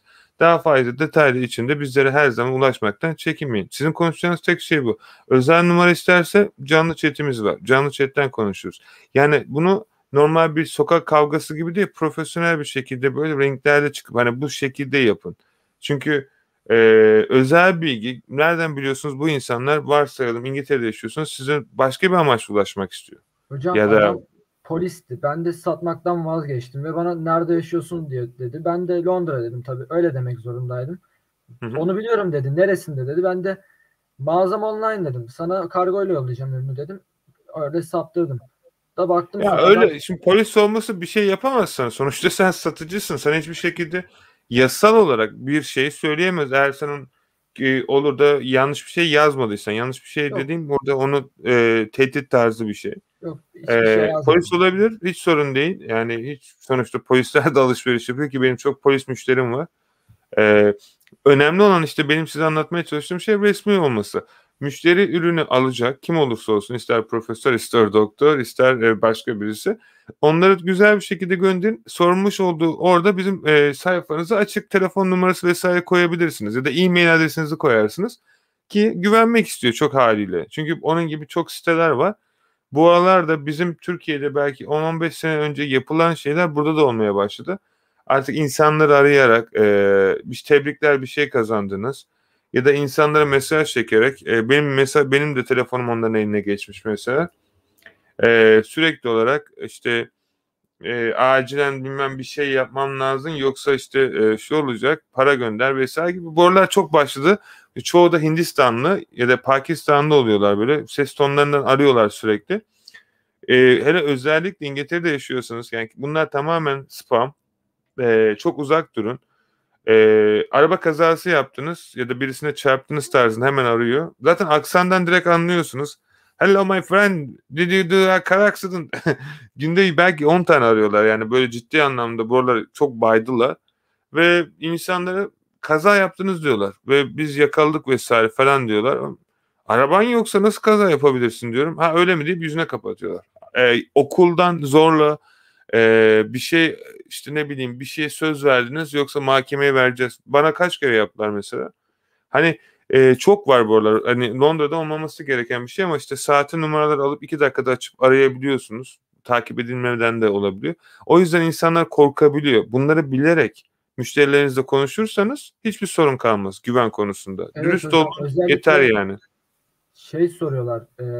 Gelin senden alayım gibisinden muhabbet yapıyorlar. Ben de online yapıyoruz diyorum. Sonra Bazıları alıyor, bazıları almıyor. Ya Öyle bu insan. tamamen aslında senin satışınla alakalı olan bir şey. Yani burada satış şeyin çok önemli. Satış kabiliyetin. Yani onu da benim yapabilecek bir şeyim yok. O Allah vergisi gerçekten. Müşteriyle konuşmasını bilecek, müşteriyi bağlamasını bileceksin. Orada sana en önereceğim şey empati yapman. Bir şey satmak istiyorsan bir şeyi satmak için insanları sakın zorlama ve hiçbir şekilde de empati yap. Yani bu şeyde Wall Street'te yani diyor ya mesela bana bu kalemi sat.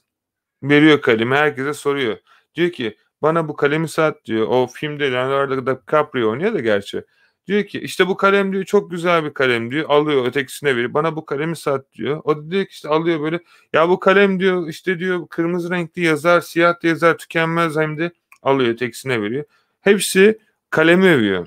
Ötekisi o ta en baştaki arkadaşı da kalemi satmak için diyor ki bana diyor bu kalemi satar mısın diyor. Alıyor diyor ki tabii diyor hemen satarım diyor.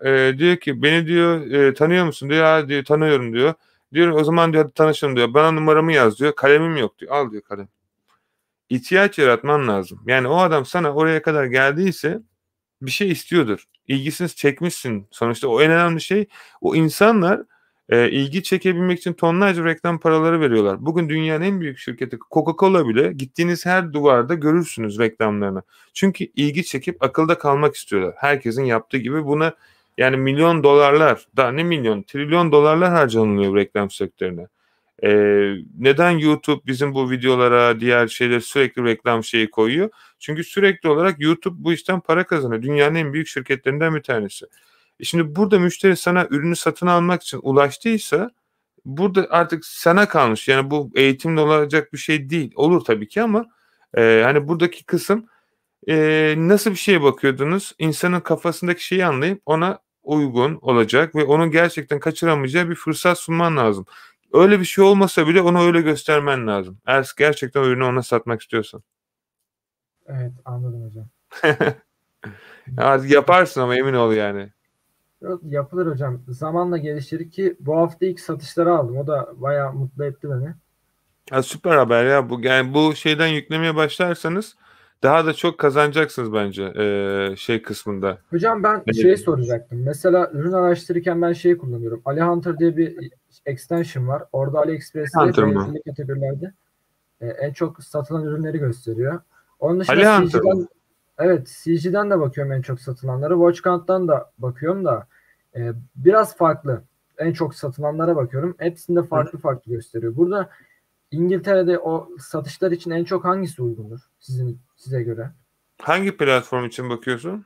Facebook. Şimdi Facebook Marketplace benim kendi kişisel görüşüm. Amazon çok ağırlıklı bir şekilde satılıyor. Ve Etsy, ikinci el ve craft ürünler çok satılıyor.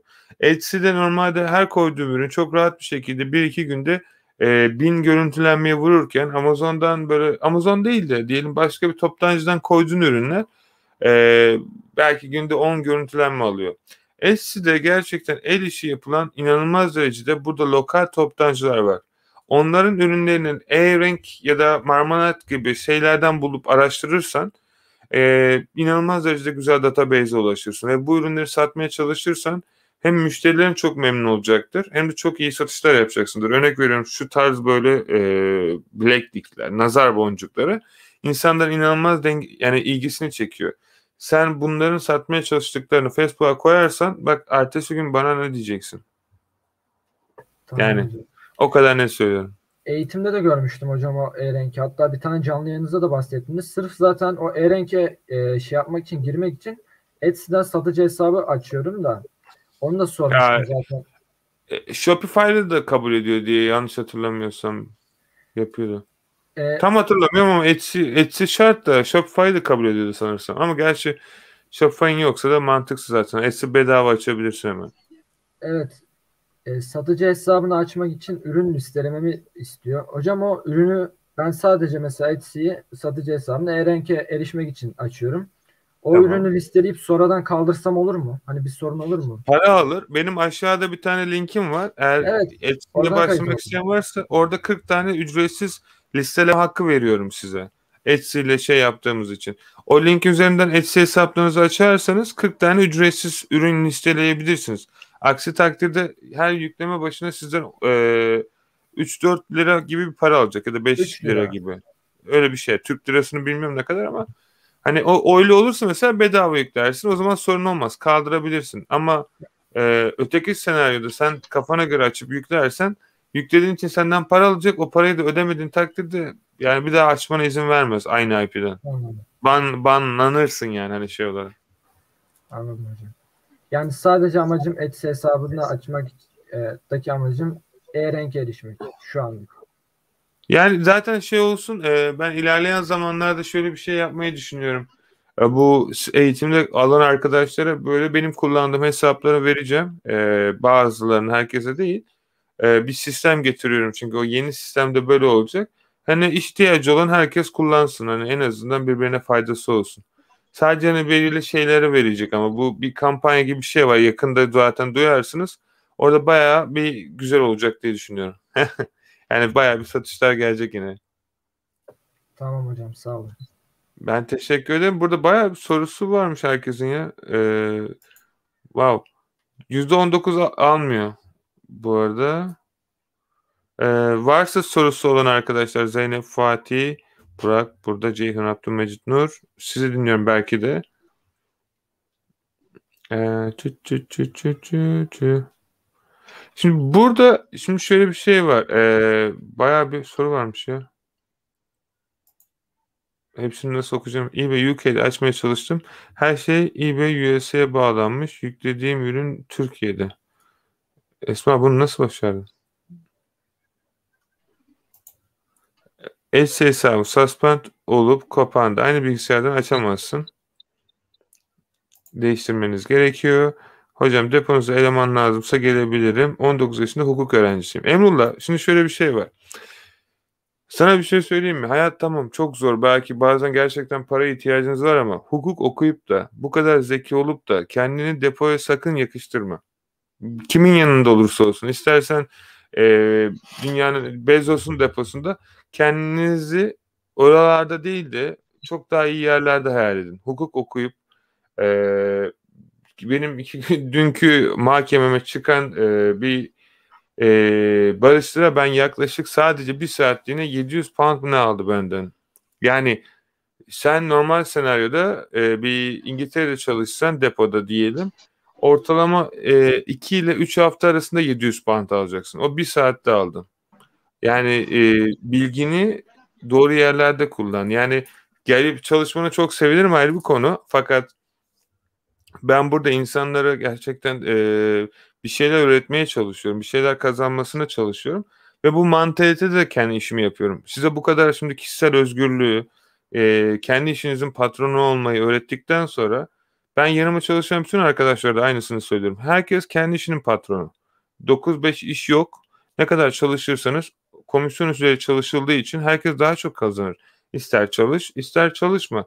Benim burada öğretmeye çalıştığım herkese o özgür ruha sahip olup bize de aynı şekilde hem şirketimize hem de kendi şirketlerini büyütebilmesi için mantaliteyi yakalamalı. Yani tutup da senin gibi hukuk okumuş Türkiye'de bilmiyorum ne kadar maaş alıyorlar ama maaş değil bu kadar değerli bir önemli bir üniversite okumuş bir insanın. Ben şahsen depoyu yakıştıramıyorum. Kendi adıma söylüyorum. Ve senin de oralarda olmanı da istemiyorum. Şahsen yaşın kaç bilmiyorum. Abim olarak da görebilirsin. Kardeş olarak da görebilirsin. Beni nasıl görüyorsan. Büyük ya da küçüksen. E, Ben yani depoda çalışanları küçümsemiyorum. Kimse de yanlış anlamasın. Depoda ben kaç sene çalıştım çünkü. Yani fabrikalarda, depolarda hiç sorun değil. Sadece benim kendi söyleyeyim. Yani öyle bir şey gibi bu. Yani kanatların var yüzmeye çalışıyorsun. Depoda çalışamazsın sen. Doğanda yok. Yani senin gibi girişimci insanlar yapamaz bunu. Depoda çalışan insanlar genellikle biraz da dürüst konuşmak gerekirse biraz daha böyle garanti iş kafasında olan insanlardır. Ki açık konuşmak gerekirse pandemi geldiği süre zarfı içerisinde 2 yıl depolar kapalıydı. Garanti dedikleri işler 2 yıl boyunca kapalı oldu. Demek ki garanti değilmiş. Yani kendi işini yapanlar da çok ciddi rakamda paralar kazandı. Yani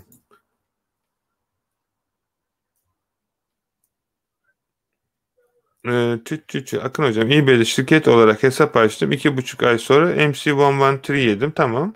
2 haftadır müşterilerine sürekli mail atıyorum. Canlı chat, Twitter atıyorum.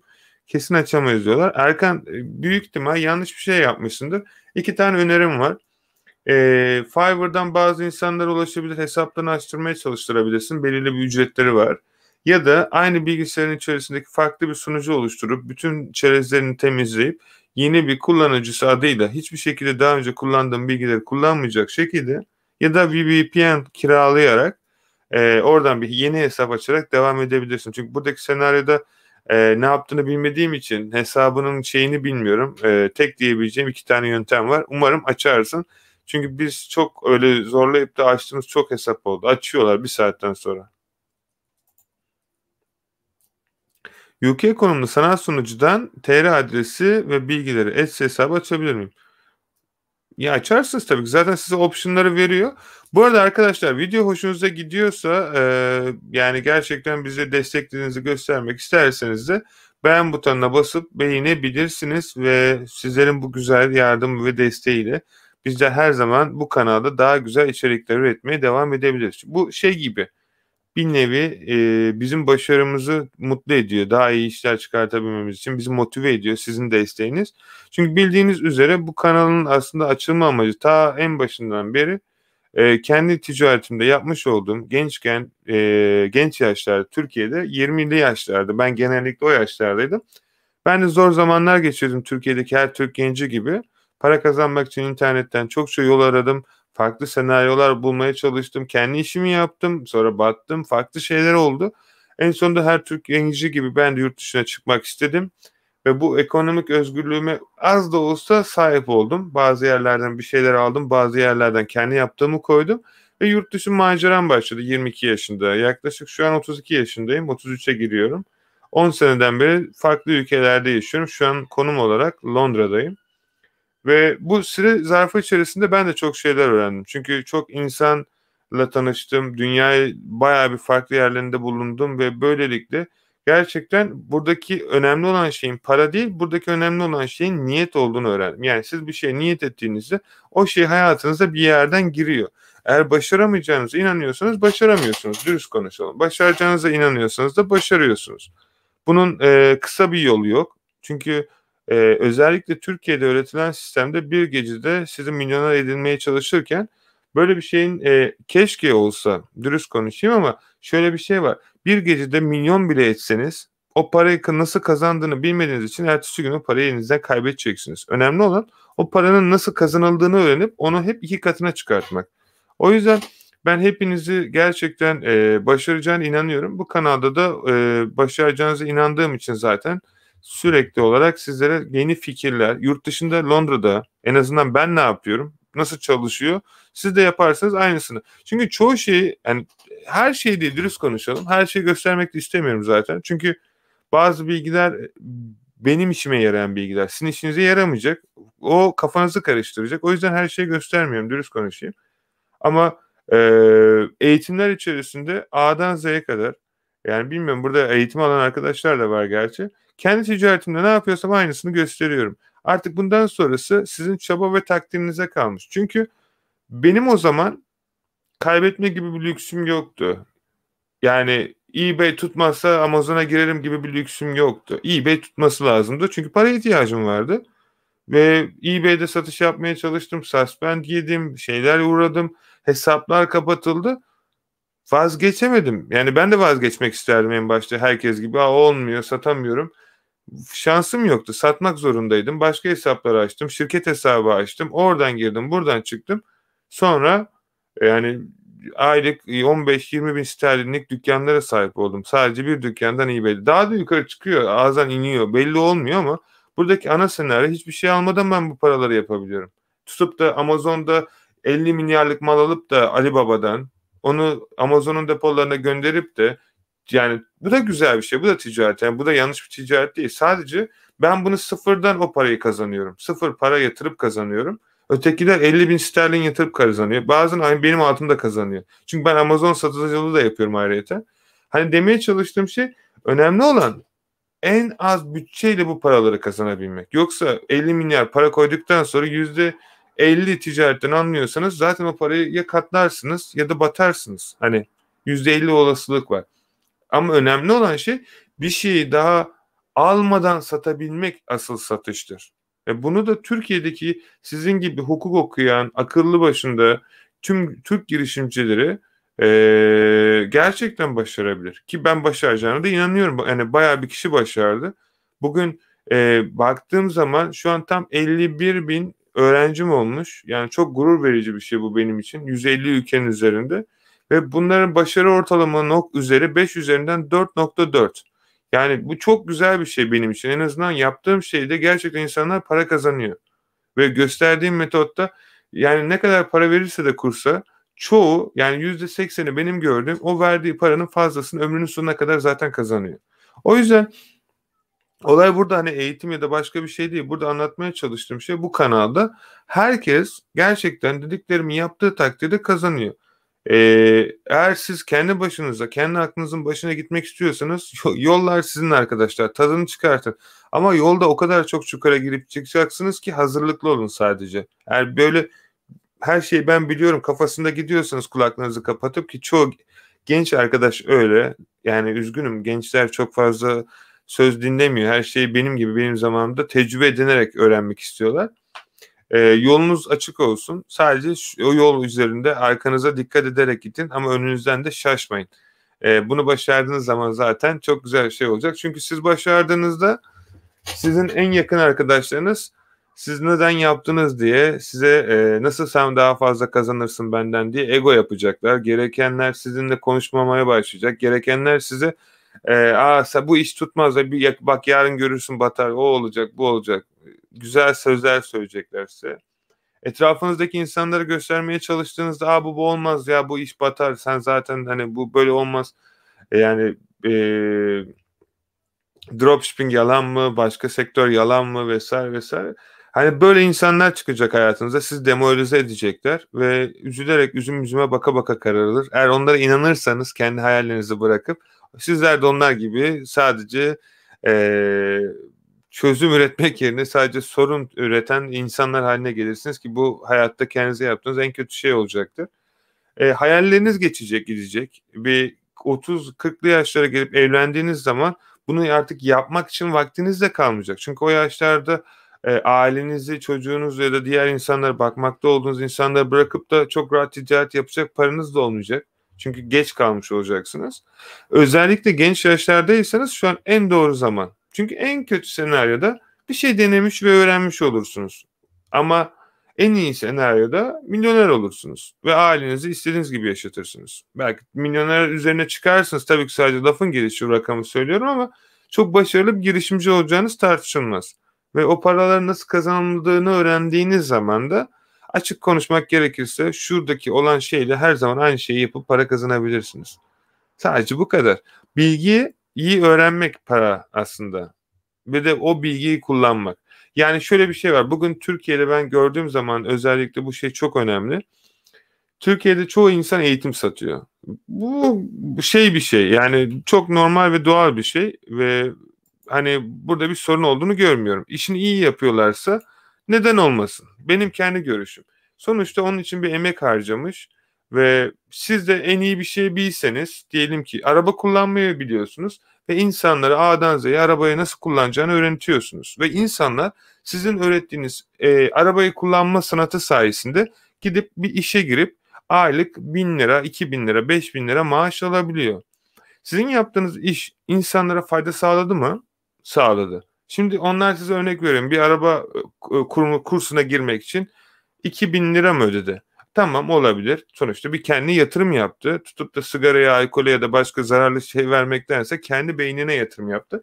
2.000 lira yatırdı. O 2.000 lira lisansı aldı diye yani lisansı aldı diye artık her ay normalde maaşı 3 milyarsa o lisans üzerinden artık 6 milyar alacak.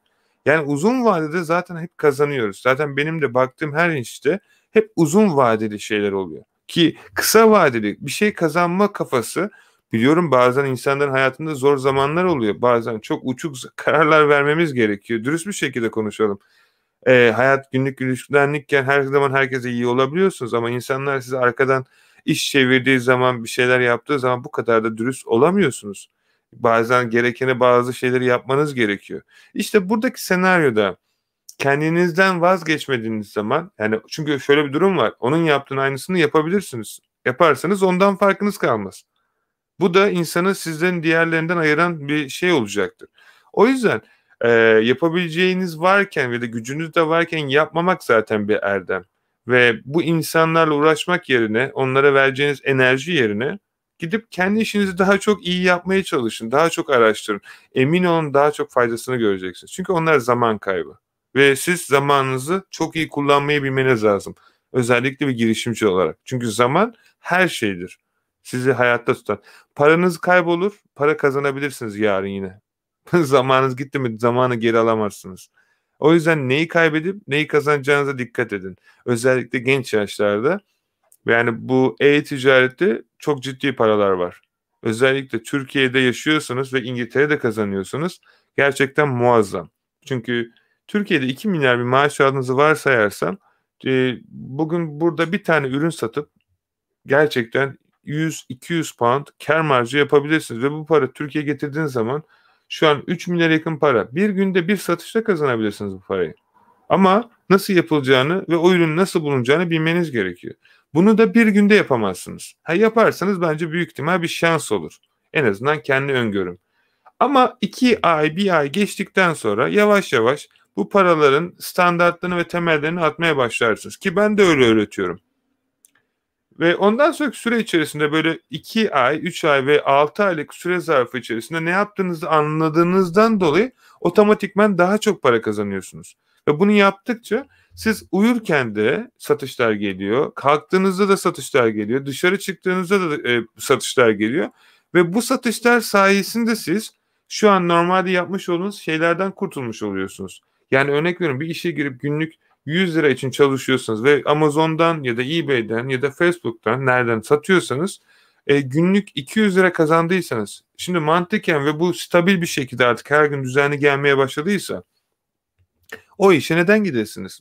Mantığınıza el veriyor mu? Çünkü bir saatte o parayı artık kazanabiliyorsunuz. İşte bu çok önemli. Bu mantaliteyle baktığınız zaman fırsatları görmeye başlarsınız ve bunu başarabilen herkes de bence bütün her şeyde kazanır. Maddi olarak da manevi olarak da. Arkadaşları da öyle olur. Yani şöyle düşünsenize.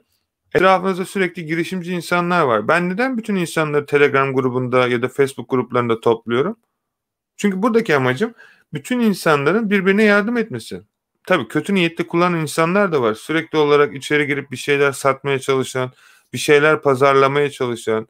Hatta çoğu diğer YouTube kanallarında böyle insanlara oradan öğrendiği bilgileri de hemen ertesi gün YouTube'da videolarını çeken o kadar çok yeni YouTuber ve bu platformda bizim yaptığımızın hepsini kopyalayan insan var ki ve bunları da satmaya çalışıyorlar.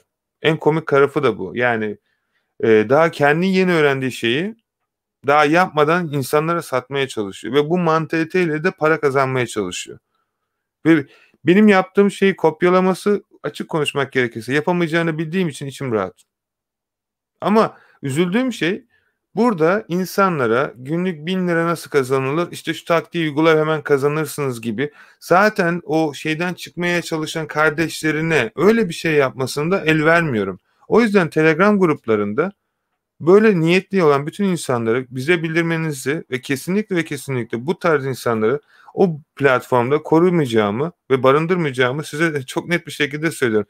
Çünkü bunun sebebi, her ne olursa olsun bizim hepimizin ortak bir gaye amacısı var. Daha iyi şartlarda daha iyi ve daha faydalı bir insan olup daha çok para kazanmak. Ama bu insanlar biz daha çok kazanmaya çalışırken bizlerden daha çok para almaya çalışıyorlar. Bunların amacı bizimle beraber yukarı yükselmek değil. Bunların amacı siz çıkarken cebinizden olanları alabilmek. Bu insanları eğer siz bugün ses çıkarmazsanız benim gibi, yarın onlar başka aşağıdaki. Çünkü şöyle bakın, ben şöyle görüyorum. 17-18 yaşında insanlar var, gencecik. Belki 2 ay 3 ay çalışıyorlar. Yani bilmiyorum, yanlışsam da söyleyin. Belirli bir para biriktiriyor. Diyelim ki 2 milyar, 3 milyar. O çocuk için belki o parayı kazanmak çok büyük bir zorluktu ki ben hatırlıyorum gerçekten. Zor olabilir Türkiye'de. Çünkü o paralara ulaşmak. Tam kazandı, YouTube'dan video gördü. İşte e-ticarete başlayacak. Çünkü niye? Oradaki çocuğun altyapısından baktığın zaman şimdi benim kazandığım para ona o diyor. Adam nasıl kazanmış? Ama önemli olan burada benim ne yaptığım değil. Önemli olan onun ne yapabileceği. Ve o parayı kendi parasını nasıl o kadar yukarı çıkaracak? Ben gösteriyorum orada işte şunu yapıp böyle. Harbiden de insanlar kazanıyor.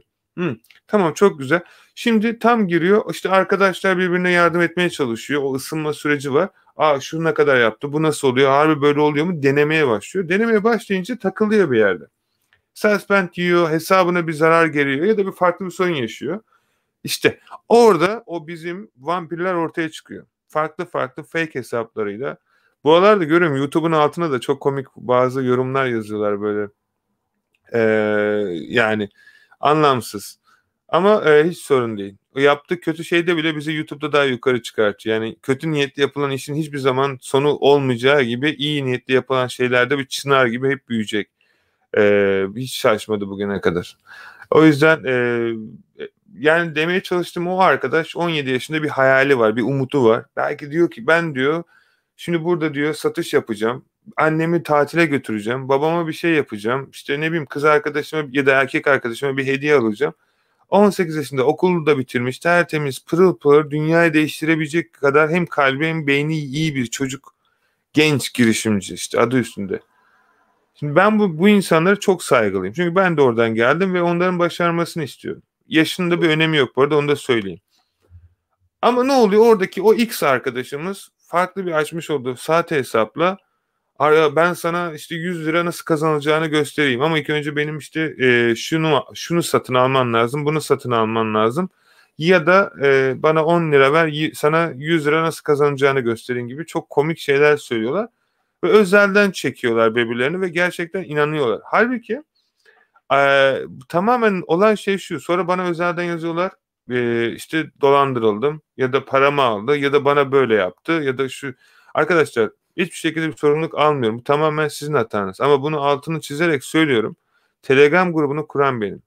Bu işi zaten yıllardan beri benden yapan benim.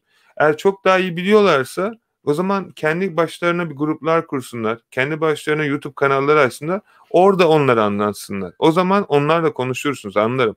Ama burayı ben bu kadar insanlara faydalı bir şey hale getirdiğimiz için, büyüttüğümüz için zaten burada herkes birbirine yardımcı oluyor. Para kazanmak istiyorsanız para kazananlarla beraber olun. Kaybedenlerle olursanız nerede olacağınız zaten tartışılmaz. Ve oradan çıkamazsanız o 18 yaşındaki çocuk gibi siz de paranızı onlara kaptırırsanız hem hayaliniz gidiyor hem paranız. Ve sonra ayağa kalkamıyorsunuz çoğunuz. Kalkamadığınız zaman da ne oluyor? Herkesin hayalleri e-ticarette para yokmuş diyorsunuz. Ya da e-ticaretten öyle bir şey yok. Ben çok insan tanıyorum. Piyasadaki herkesin eğitimini satın alıp en sonunda gelip benim eğitimimi alıyorlar. Mantıken baktığımda diyorum ki o zaman niye bütün herkesin eğitimini satın aldın? O diyor ki onun içinde o yok. O diyor ki bunun içinde yok. Onun içinde bu palavra var. Şunun içinde bu var. Beni ilgilendirmiyor gerçi. Hepsinin yaptığı işe saygı duyuyorum. Yapmak bir şeyim yok. Çünkü beni ilgilendirmiyor onların ticareti. Ama inşallah hepsi çok iyi olur yani. Başarılı olur. Çünkü başarmalarını isterim insanların. Neden başarmalarını istemeyeyim ki? İyi bir şey yaparsa sonuçta size faydası olacak. O kadar para vermişsiniz. Ama mantıken baktığınızda verdiğiniz olduğunuz paralar şey olarak hiçbir işe yaramadıktan ya da sonucunu alamadıktan sonra bir işe yaramıyor. Çünkü niye biliyor musunuz? Altını size şeyi söyleyeyim. Benim özellikle Azerbaycan'da ve Türkiye'de ve Almanya'da gördüğüm ya da Amerika'da gördüğüm Türk olan genel insanların yaptığı ya da öğretilen sistemdeki hata şu.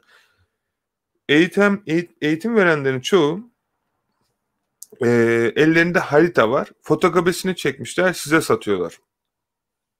Kötü bir şey değil. Yanlış da bir şey olduğunu düşünmüyorum açıkçası. Yani niyete göre değişir ama harita var, harita çekiyorlar. Siz örnek veriyorum Antalya'ya gideceksiniz. Size Antalya haritasının eline fotoğrafları geçmiş, fotokopilerini bastırıp size veriyorlar. Siz şimdi gidiyorsunuz haritaya bakıyorsunuz İstanbul'dan yola çıkalım. İstanbul'dan şeye gideceksiniz. Nereye diyelim? Antalya'ya. Tamam Antalya'ya yola çıkacaksınız. Araba kullanmayı bilmiyorsunuz. Nasıl gideceksiniz? İşte burada patlıyorsunuz. Yani anlatmaya çalıştığım şey ne biliyor musunuz arkadaşlar? Bilgiyi bilmekle bilgiyi kullanmak farklıdır. Nereye gideceğinizi bilebilirsiniz. Ama oraya gidebilmek için araba kullanmayı da bilmeniz gerekiyor. İşte Türkiye'deki özellikle bu şeyi yapanların hiçbiri Nasıl araba kullanacağını hiçbir şekilde anlatmıyor. Peki mantıken o haritayla nereye gidebilirsiniz? Hiçbir yere. Yürüyecek misiniz bütün yolu? 10 gün, belki 20 gün, belki 50 gün. O kadar para vermişsiniz ya da bir şey yapmışsınız ya da ne bileyim. Niçin böyle zorluklara katlanıyorsunuz? Ama üzülerek ve gerçek bir şekilde onlar da araba kullanmayı bilmediği için size araba kullanmayı öğretemez. Ne oluyor? Ondan sonra gün sonunda ticareti gerçekten yapan insanlarla iletişime geçmek istiyorsunuz. Hani hikaye anlatan değil de ticareti yapan. Çünkü sonuçta 10 bin sterlin, 20 bin sterlin kazandığınız zaman bu parayı nasıl büyüteceksiniz?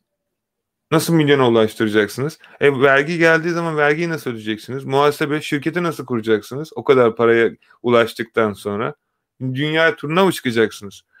Ya da ne bileyim o kadar vergi aldınız. Bu vergi ödemesini nasıl yapacaksınız? Ya da çok iyi işleriniz gidiyor. Nasıl devletten kredi alabilirsiniz geri dönüşüm olarak ya da farklı bir şekilde? Bu paraları nasıl alabilirsiniz? Kredi kartlarını nasıl sınırsız çoğaltabilirsiniz? Başka hesaplar nasıl açabilirsiniz? Daha çok para kazanmak için. Ticaret bundan ibaret. Ve bunun için her insan farklı farklı çalışıyor. Ve hepsinde bir profesyonel alanı var. Yani kendimden örnek vereyim. Ben kendimi çok iyi savunabilen bir insanım. Ve dün çıktığım mahkemede örnek vereyim. Kendimi savunabilirdim. Fakat ben kendimi savunsaydım kaybederdim. Ben de o yüzden 700 pound saatine bir avukata verdim. Gerçekten işinde çok profesyonel ve 2 dakikada işi halletti. Yani burada anlatmaya çalıştığım şey, işi en iyi yapana verin. Kendiniz o işi öğrenmek için yıllarınız varsa ayrı bir senaryo. Ama işi en iyi bilen varsa onunla çalışın ki o sizi zaten hani ona tutup da 1000 lira bir şey veriyorsunuz. O size zaten 10 bin lira kazanmayı gösteriyor. Yani buradaki olay da cesaret. Yani cesaret edebiliyor musunuz? Riski alabiliyor musunuz? Çünkü baktığınız zaman bugün etrafınızdaki bütün başarılı insanlar çok bildiğinden değil, çok yetenekli olduğundan değil, sadece çok riski alabildiğinden dolayı başarıya ulaşmış insanlardır. Yoksa madem o kadar iyi biliyorlar, sizlere neden ihtiyaçları var? Eleman olarak yanlarında çalışıyorsunuz. Çünkü siz onlardan daha çok iyi biliyorsunuz. Net. Zaten siz onlardan daha iyi bilmeseniz size neden işe alsın? Ama oradaki kişi işi yönetmeyi ve risk almayı bilebilen bir insan. Yani o iş için yaratılmış. Yani o işi yapacak, başka kaçarı yok. Ama siz ya da üstünüze alınmamanız gereken, sadece bu genel olarak söylenen bir şey. Risk almadığınız sürece ne iş yaparsanız yapın zengin olamazsınız. Eğer zengin olmak istiyorsanız risk almayı öğrenmeniz ya da inandığınız bir şeyin sonuna kadar gitmeniz gerekiyor. Bunun başka bir yolu yok. İster limon satın, ister eğitim satın, ister araba satın, ister farklı farklı ne satarsanız satın. Risk ve ticareti öğrenmeniz gerekiyor. Yoksa aksi takdirde başka bir şey yapamazsınız. Ve en önemlisi burada en önemlisi gerçekten bir şeyler yapmak istiyorsanız ticaret olarak gerçekten bir şeye odaklanın. 10 şeye değil. Yani eBay'de başladıysanız eBay'den aylık 5000 sterlin kazanana kadar ortalama olarak eBay'den tutup da Amazon'a geçmeyin. Ya da Amazon'dan tutup da eBay'e geçmeyin. Ve bunu otomatik hale dönüştürün. 5000 lira kazandığınız zaman bir tane insan kiralarsınız. Yani işte çalışması için. Sabah akşam sizin eBay dükkanınıza bakar. Siz de o sırada Facebook platformunu öğrenmeye başlarsınız. Siz şimdi bir anda hep genel olarak herkesin yaptığı hata, benim de yıllar önce yaptığım hata. Şimdi tutup da işte A platformunda satarken A platformundan düzenli bir para gelmeden tutup da B'ye geçiyorsunuz. Bütün A için yaptığınızı batırıyorsunuz. Yani çünkü niye siz B'ye geçiyorsunuz? Çünkü YouTube'dan bir arkadaşın B platformunu öve anlatıp ayda 50 bin lira, 100 bin lira nasıl yaptığını gösterdiğinden de bunda daha çok para varmış ona geç. Hayır arkadaşlar. Gerçeğe baktığınızda o platformda o parayı kazanması için ortalama olarak bir yıl bir süre durması gerekiyor. Belki kısa olabilir biraz da. Sizin de bir yılınız var mı o parayı kazanmak için? Varsa geçmeniz doğru. Ama kazanacağınız muhtemel. Çünkü şöyle bir şey var. Elinizde olan bir şey tükenmediği sürece ötekisine geçiyorsunuz. Üzülerek söylüyorum, yani birisini terk eden ötekisini de terk edecektir. Çünkü buradaki sorun sizsiniz. Platformlar değil. Satış yapmasını bildikten sonra her platformda satış yaparsınız ki ben her platformda satış yapıyorum. Ve bugüne kadar kendime bir kere eBay mi Amazon mu diye sormadım. Ama Amerika mı İngiltere mi diye sormadım. PayPal mı Payoneer mi diye sormadım. Çünkü yani bunlar benim için çalışıyor. Niçin bunları kıyaslamayı alayım? Ben para kazanmak için bu platformdayım. Bana bu şeyi sunan her şey benim için çalışan bir şey. Neden onları ayırayım ki? Ha, bazı yerlerde şunları ayırabilirsiniz. Başka bankalar vardır. Bir tanesinin kredi şeyi, fee'si 5 alıyordur. Bir tanesininki %3 alıyordur. Tamam, %3 daha mantıklı. Ama burada bir seçim hakkınız var. Ama ötekileri, yani Payoneer, PayPal, bunlardan ikisinden de para alabilirsiniz. Hangisini kullanmalıyım sorusu bana göre biraz hani doğru değil. İkisini de sisteme koyun. Müşteriniz hangisi alıyorsa onu alsın. PayPal biraz sıkıntılı Türkiye'de. Mümkün olabildiğince kullanmamaya çalışın. Ama kullanıyorsanız da artık yapacak bir şey yok. Kötü bir şey değil çünkü sonuçta para alıyorsunuz oradan. Benim önerim Stripe kullanabiliyorsanız Stripe kullanın. Ben Stripe kullanıyorum yıllardan beri. Hem kolay hem basit, ama Stripe'da açabilmek için bazı yerlerde şirketinizin olması gerekiyor. Türkiye'de farklı yerler var. Yani burada anlatmaya çalıştığım en başından bugüne kadar arkadaşlar, lütfen artık ekran başında izleyen kim varsa uyansın. Yani uyansın, çünkü uyanmadığı takdirde bu şekilde giden sistemde sürekli olarak çalışacaksınız. Ben hiçbirinizin çalışmasını istemiyorum başkasının hayali için. Çok net bir şekilde söylüyorum. Sizin hayalleriniz dururken neden bir başkası için çalışabilirsiniz? Çünkü sistem değişti artık arkadaşlar. 2021 yılında, bu zaman olan bir şey değil bu arada bu. Yani 10 yılı var en az. Sistem değişti artık. Başkasının parasını kullanabildiğiniz sürece zengin olabilirsiniz artık.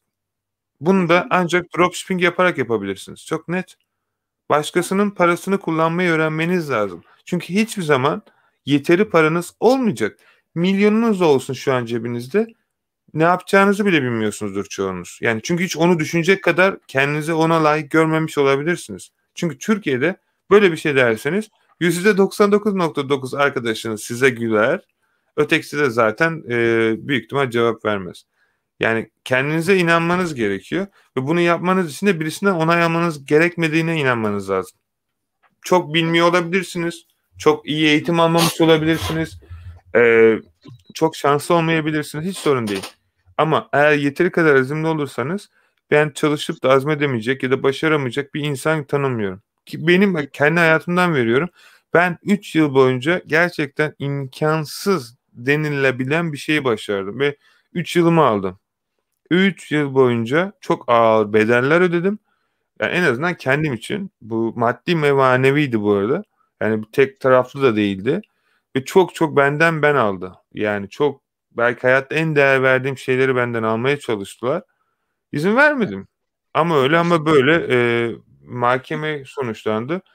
Kazandım. Bitti. Yani burada demeye çalıştığım şey, inandığınız şey için gerçekten savaşırsanız ve bu şeyin doğru olduğunu biliyorsanız vazgeçmemelisiniz. Siz özgür yaratılmışken başkası için çalışıyorsanız, kötü bir şey olduğunu söylemiyorum başkası için çalışmanın. Sadece şunu demeye çalışıyorum. Yeteneğiniz varken, zamanınız varken yapın. Yoksa yani baktığınız zaman hani şey kısmında yoksa şey olacaktır. Bayram, bu arada sana söyleyeyim, device'ın çalışmıyor Yusuf, senin de haberiniz olsun. O yüzden sizi alamıyorum yayına, ya da alabilirsem bilmiyorum. Onun dışında sorusu olan varsa da dinleyeyim sizi arkadaşlar.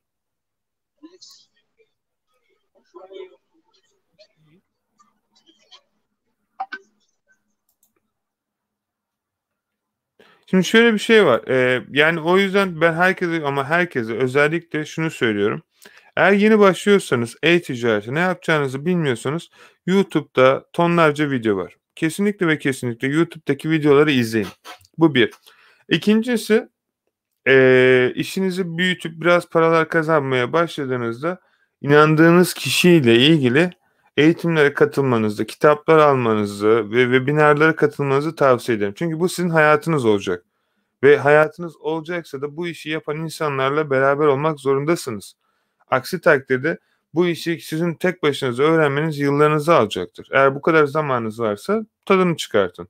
Fakat kısa yol varken tekrar yol yaratmak biraz bence gereksiz. Bazen bazılarının ayak izini takip etmeniz gerekiyor bir yere ulaşana kadar. Ondan sonra o bayrağı alır uzağa götürüyorsunuz zaten. Yoksa yani bu kısım önemli.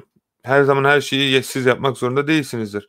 Bugün bir Tesla arabasını çıkartırken tekerleği yeniden icat etmenize gerek yoktur. Tekerlek zaten vardır. Siz sadece arabayı dizayn edersiniz. Hani bazı yerlerde de bu şeyleri sizin de uygulamanız gerekiyor. İnternetten para kazanmak istiyorsanız size tonlarca yol sayabilir. Affiliate'ten para kazanıp milyoner olan arkadaşlarım var. Print on demand yaparak çok ciddi paralar kazanan arkadaşlarım var. Kendim de içerisinde. Dropshipping yaparak çok iyi paralar kazanabilirsiniz. Online ya da retail arbitraj yaparak çok çok ciddi paralar kazanabilirsiniz. Bununla beraber farklı farklı YouTube üzerinden ve içerik üreterek çok iyi paralar kazanabilirsiniz.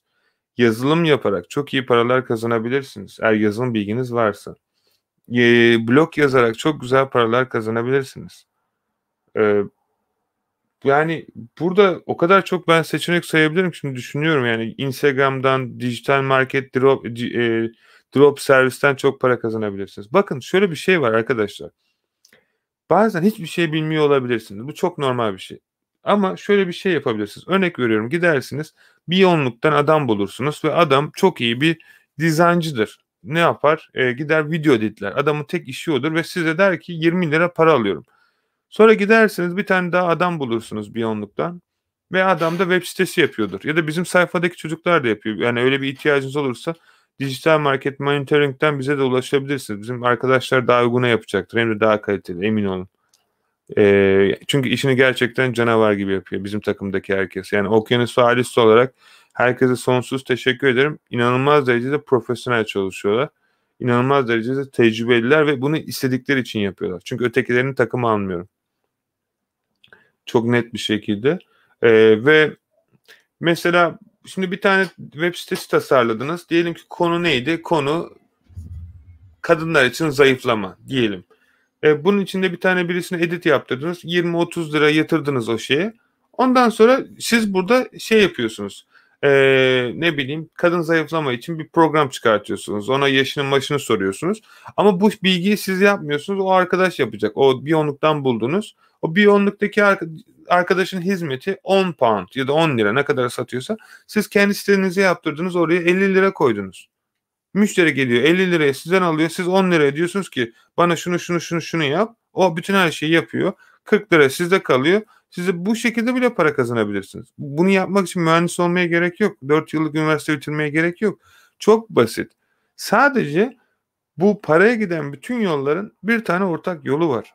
Bu sevdiğiniz şeyi yapmak zorundasınız. Aksi takdirde gün sonunda hiçbir şey daha kazanamayacaksınız. Yani benim yaptıklarım aynısını yapıp da YouTube'da kanallar açıp ne bileyim farklı farklı platformlarda eğitim satmaya çalışanlar ya da farklı farklı yapmış olduğum şeyi taklit edip satmaya çalışanlara siz bu işi sevmiyorsunuz. Milletten para kazanmak için yapıyorsunuz. Ve bu işi gün sonunda üzülerek söylüyorum. Yani insanları bir kere kandırabilirsiniz, 2 kere kandırabilirsiniz. Üçüncüyü insanlar yemez. O yüzden yaptığınız şeyin ne olduğunu daha bilmeden bu işi yapmaya çalışıyorsanız bence bir daha düşünün. Çünkü arka tarafta bu insanlar size güveniyor ve sizden bir şey bekliyorlar haliyle. Yani bu insanlara o bilgiyi veremeyeceksiniz buradaki eğitimle. Çünkü sizin de onu öğrenmeniz yıllarınızı alacak. Ve haliyle ne olacak? Hani birkaç eğitim, kurs, işte reklam paketi insanlara satınca zengin olmayacaksınız. Ticaretiniz devam etmeyecek zaten. Çünkü etmemesinin sebebi para için yapıyorsunuz. Ve para için yaptığınız işte herkesten çala çala nereye kadar iş yapabilirsiniz? Hiçbir şey size ait değil orada. Rızı elbet Allah verir. Bunu ben bir şey diyemem. Ama denemesi bedava. Ben de sizin gibi zamanında çok akıllıydım çünkü. Ne oldu? Hiçbir şey olmadı. Yani tecrübe çok güzel bir şey. Hani o yüzden insanlara yapamayacağınız şeyleri vaat etmeyin. Ya da bir şey demiyorum. Yani burada kendim de ben içerisinde hiçbir şey vaat etmek istemiyorum. Ben sadece tek dediğim şey elimden geldiğince herkesi zengin etmeye çalışacağım. Çok daha başarılı bir şekilde olmasını çalışacağım. Ve inşallah herkes hayallerine ulaşacak. Çünkü bu benim yaşam amaçlarımdan bir tanesi. Yani kimse iyi ya da kötü diyemem. Öyle bir şey olduğunu da zaten düşünmüyorum. Tek düşündüğüm şey herkesin çok başarılı olması. Ve bunun için de çok basit bir yöntem var. Bu yöntem de şu: daha çok çalışıp, daha çok araştırıp, daha çok öğrenmek.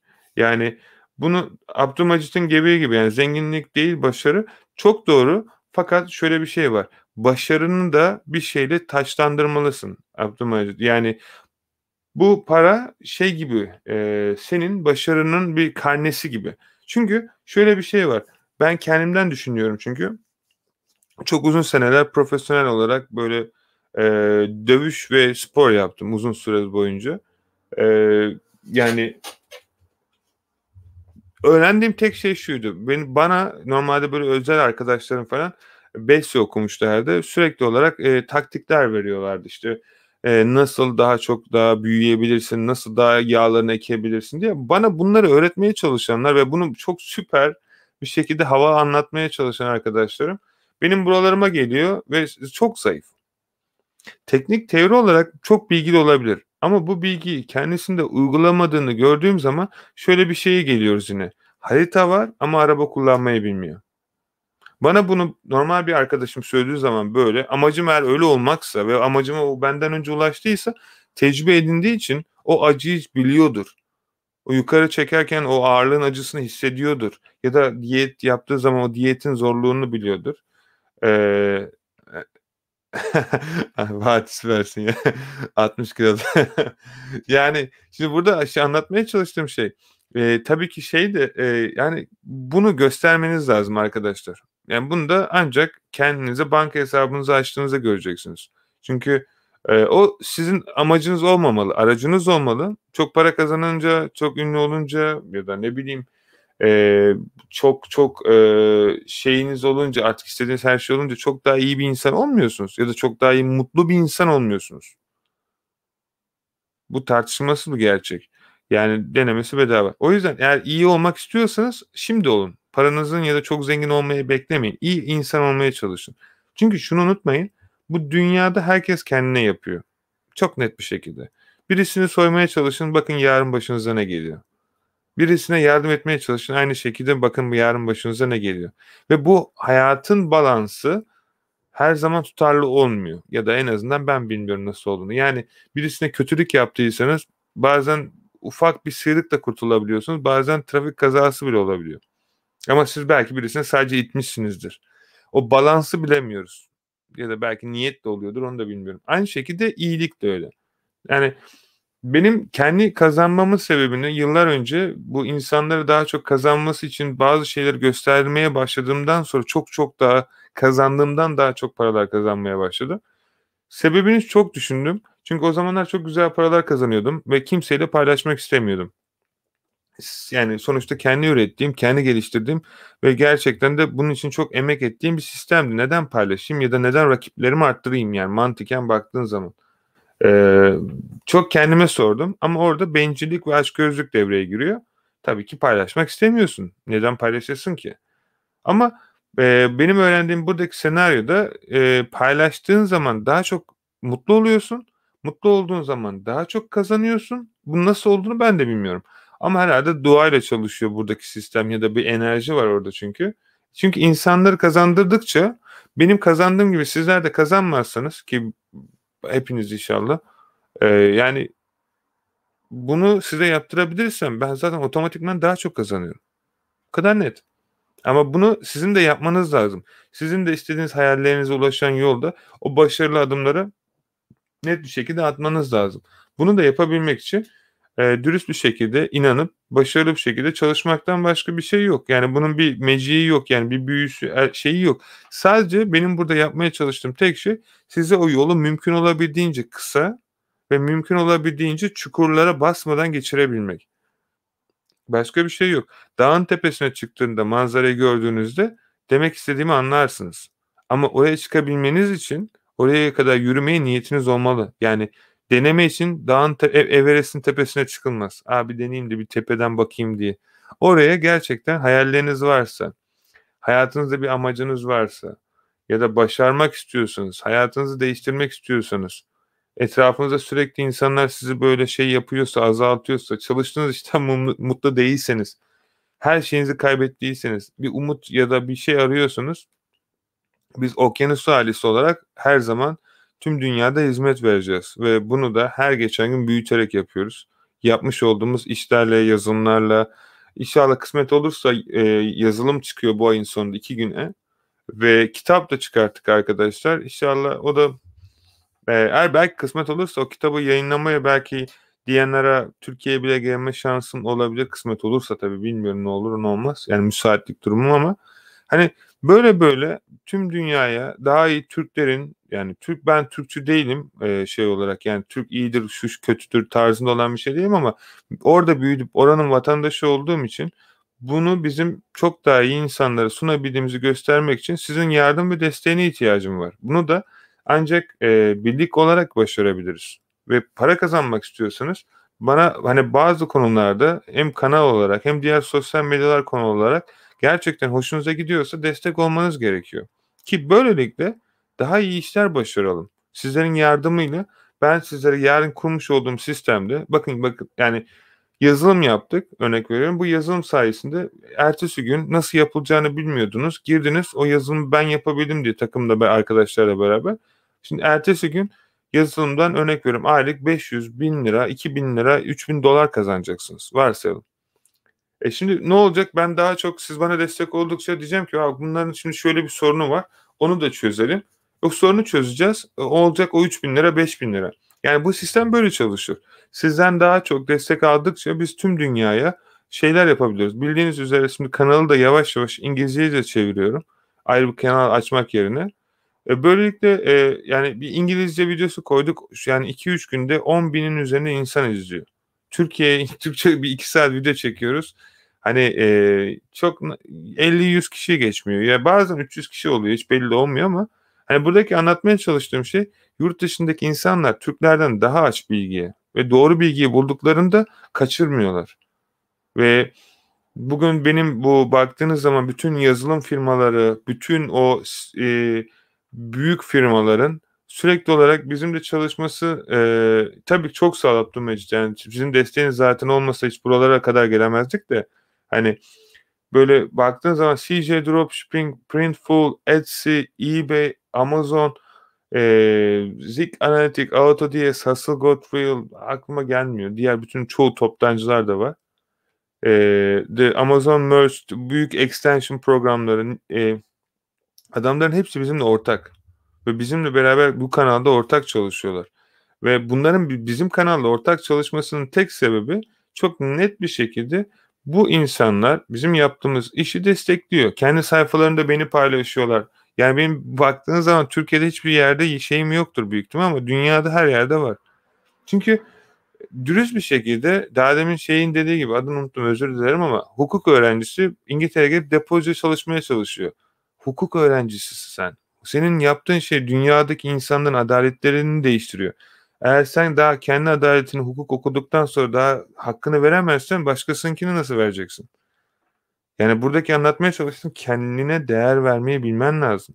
Sen bir hukuk öğrencisisin ve adaleti kendine doğru vermelisin. Senin hak ettiğin çok şey var. Benim için söylediğini biliyorum. Çok teşekkür ederim. Beni sevdiğinden dolayı beraber oluruz şey olur. Ben de çok sevinirim. İnşallah bir gün o günler de olur. Hani farklı bir pozisyonda olur ama yani senin de benim için de daha iyi olacak şekilde. Yani demeye çalıştım. Bu kadar insanın bize destek olmasının, Avrupa'da bu kadar bizim tanınmamızın sebebi şey olarak Avrupa'daki insanlar bilgiyi seviyor ve insanlara yardımcı olmaya çalışıyor, destek olmaya çalışıyor. Örnek veriyorum, Udemy'de galiba yanlış hatırlamıyorsam bir tane eğitime yaklaşık bir ay içerisinde 1000 kişi falan katılmış. 1000-2000 mi öyle bir şey. Bir tane eğitim, öteki eğitimler fazla da yani sadece örnek veriyorum. Amazon ile ilgili, eBay ile ilgili bir İngilizce eğitimi çekmiştim. O eğitimin de hepsi de değil, yarısını Udemy'de paylaştık mesela. 12 bin, 15 bin, 15 herhalde. 15 bin öğrenci katılmış bir ayda. Bunun sebebi ne biliyor musunuz arkadaşlar? Çok net bir şekilde söylüyorum. Türkiye'de e-ticaret. Size bilmiyorum o şeyi kim yazdı ama o kadar çok istiyorum ki, hatta bak hayalim benim şeyde konuşmak. Şu yukarıdaki kitabı görebiliyor musun bilmiyorum ama TED yazıyor. TED'de konuşma diye kitap aldım. E, TED'de TED'de konuşmak çok istiyorum. Yani bilmiyorum nasıl şey olur. Yani amacım bir konuşmacı olmak ya da TED'de çıkmak değil ama TED'de çıkan insanları gerçekten kafa yapısını kendime çok yakın buluyorum. Ve orada belki ben de insanlara güzel şeyler bulabilir ya da bazı şeyleri onlara verebilirim diye düşünüyorum. Ama şeyle ilgili, TED'le ilgili iletişime nasıl geçerim hiçbir fikrim yok. Açıkçası hiç bunun üzerinde de düşünmedim. Çıkmayı çok düşündüm de o harekete geçmedim. Bizim takımdakiler izliyorsa, eğer varsa TED'de konuşabileceğiniz bir yer, bir mail atalım. Hem de bana da bir tatil olur. Türkiye'ye gelmiş olurum. Yani bir bahanem olur en azından Türkiye'ye gelmek için. Türkiye çünkü ya düğün olduğunda ya da böyle çok ciddi bir şey olduğunda gelmek zorunda kalıyorum. İnşallah belki yakında da gelirim. Türkiye'de şey olursa çok da güzel olur. Yani demeye çalıştığım şey açık, net bir şekilde. Para kazanmak mı istiyorsunuz? Çok basit. Önemli olan o parayı nasıl kullanacağınızı bilmekte. İşte Türkiye'de insanlar size para kazandırmayı öğretiyor. Parayı nasıl kullanacağınızı bilmediğiniz sürece, üzülerek söylüyorum, para miktarının çok da fazla önemi yok. Çünkü o para geldiği gibi gidecektir. Para kazanmakla para kullanmak arasında fark var. Para kullanırsanız ömrünüzün sonuna kadar paranız olur. Para kazanırsanız hep para kazanmak zorunda kalacaksınız. Maaşlı işler gibi. Ya da kendi işiniz bile olsa, eğer o para size sürekli olarak yapmıyorsa, yani tatmin etmiyorsa, sonuçta şöyle bir şey var. Para sınırsız bir şey kaynağı. İstediğiniz kadar para kazanabilirsiniz. Bir insanlara baktığınız zaman bu kadar para kazanmasının diğerlerinin kazanamaması arasındaki farkı hiç fark etmediniz mi? Bu sadece düşünce yapısı. Belki size çok komik gelecek anlattığım ama çok basit bir şekilde bu bir düşünce yapısıdır arkadaşlar. Çünkü eğer siz para kazanacağınızı düşünürseniz ve bunun için bir şey yapmaya başlarsınız ve bunun için bir şey yaptığınız süreci zarfı içerisinde para kazanırsınız.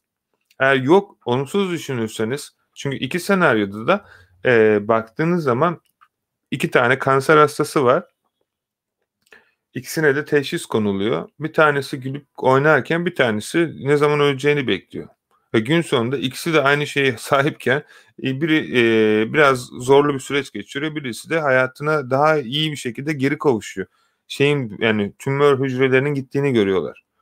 Şimdi buradaki senaryoda ağlamamanız gerekiyor. Yani hele ben oradan çıkan birisi olarak çok rahat bunu söyleyebiliyorum. Yani bakış açısı. Onda da para yok, onda da para yok. Ama birinde inanç var. Arada çok fark var işte. Yani o yüzden bakış açısı çok önemli. Bakış açısını değiştirdikten sonra her şey başınıza gelecektir zaten. Çünkü şöyle bir şey var. Başarılı insanlarla başarısız insanları ayıran sadece ve sadece kafa yapısıdır. Ve bu kafa yapısına ulaşmak için de daha çok inandığınız insanların kitaplarını okuyup, seminerlerine katılıp, videolarını izleyip, yapmış olduğu hizmetlere ya da yapmış olduğu işlere bakıp onun oraya nasıl geldiğini araştırmanız gerekiyor. Ve gelirken ne kadar çok para kazanıyor diye değil, oraya giderken hangi çukurlara düştüğüne bakmanız gerekiyor. Çünkü o çukurlara siz de düşeceksiniz. Eğer oraya gitmek istiyorsanız. O yüzden eğer o çukurların yerini bilirseniz düşmezsiniz. Sizin odaklanmanız gereken onların cebindeki para değil, yapmış olduğu başarılar güzel bir şey. Fakat oraya gittiği süre zarfı içerisinde düştüğü çukurlara odaklanmanız lazım. Hele özellikle bugün Türkiye'de bir üniversite öğrenci listesiyiz. Açık konuşmak gerekirse her anınız size para kazandırmalı. Çünkü Türkiye'de üniversite süresi zarfı içerisinde çok güzel duygularla üniversiteye gideceksiniz.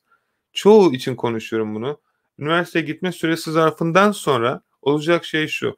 Üniversiteden mezun olacaksınız. İstediğiniz bölüm okumadığının farkına varacaksınız. Çoğunuz çünkü puanınız tutmadığı için mecbur okumak zorunda kaldınız.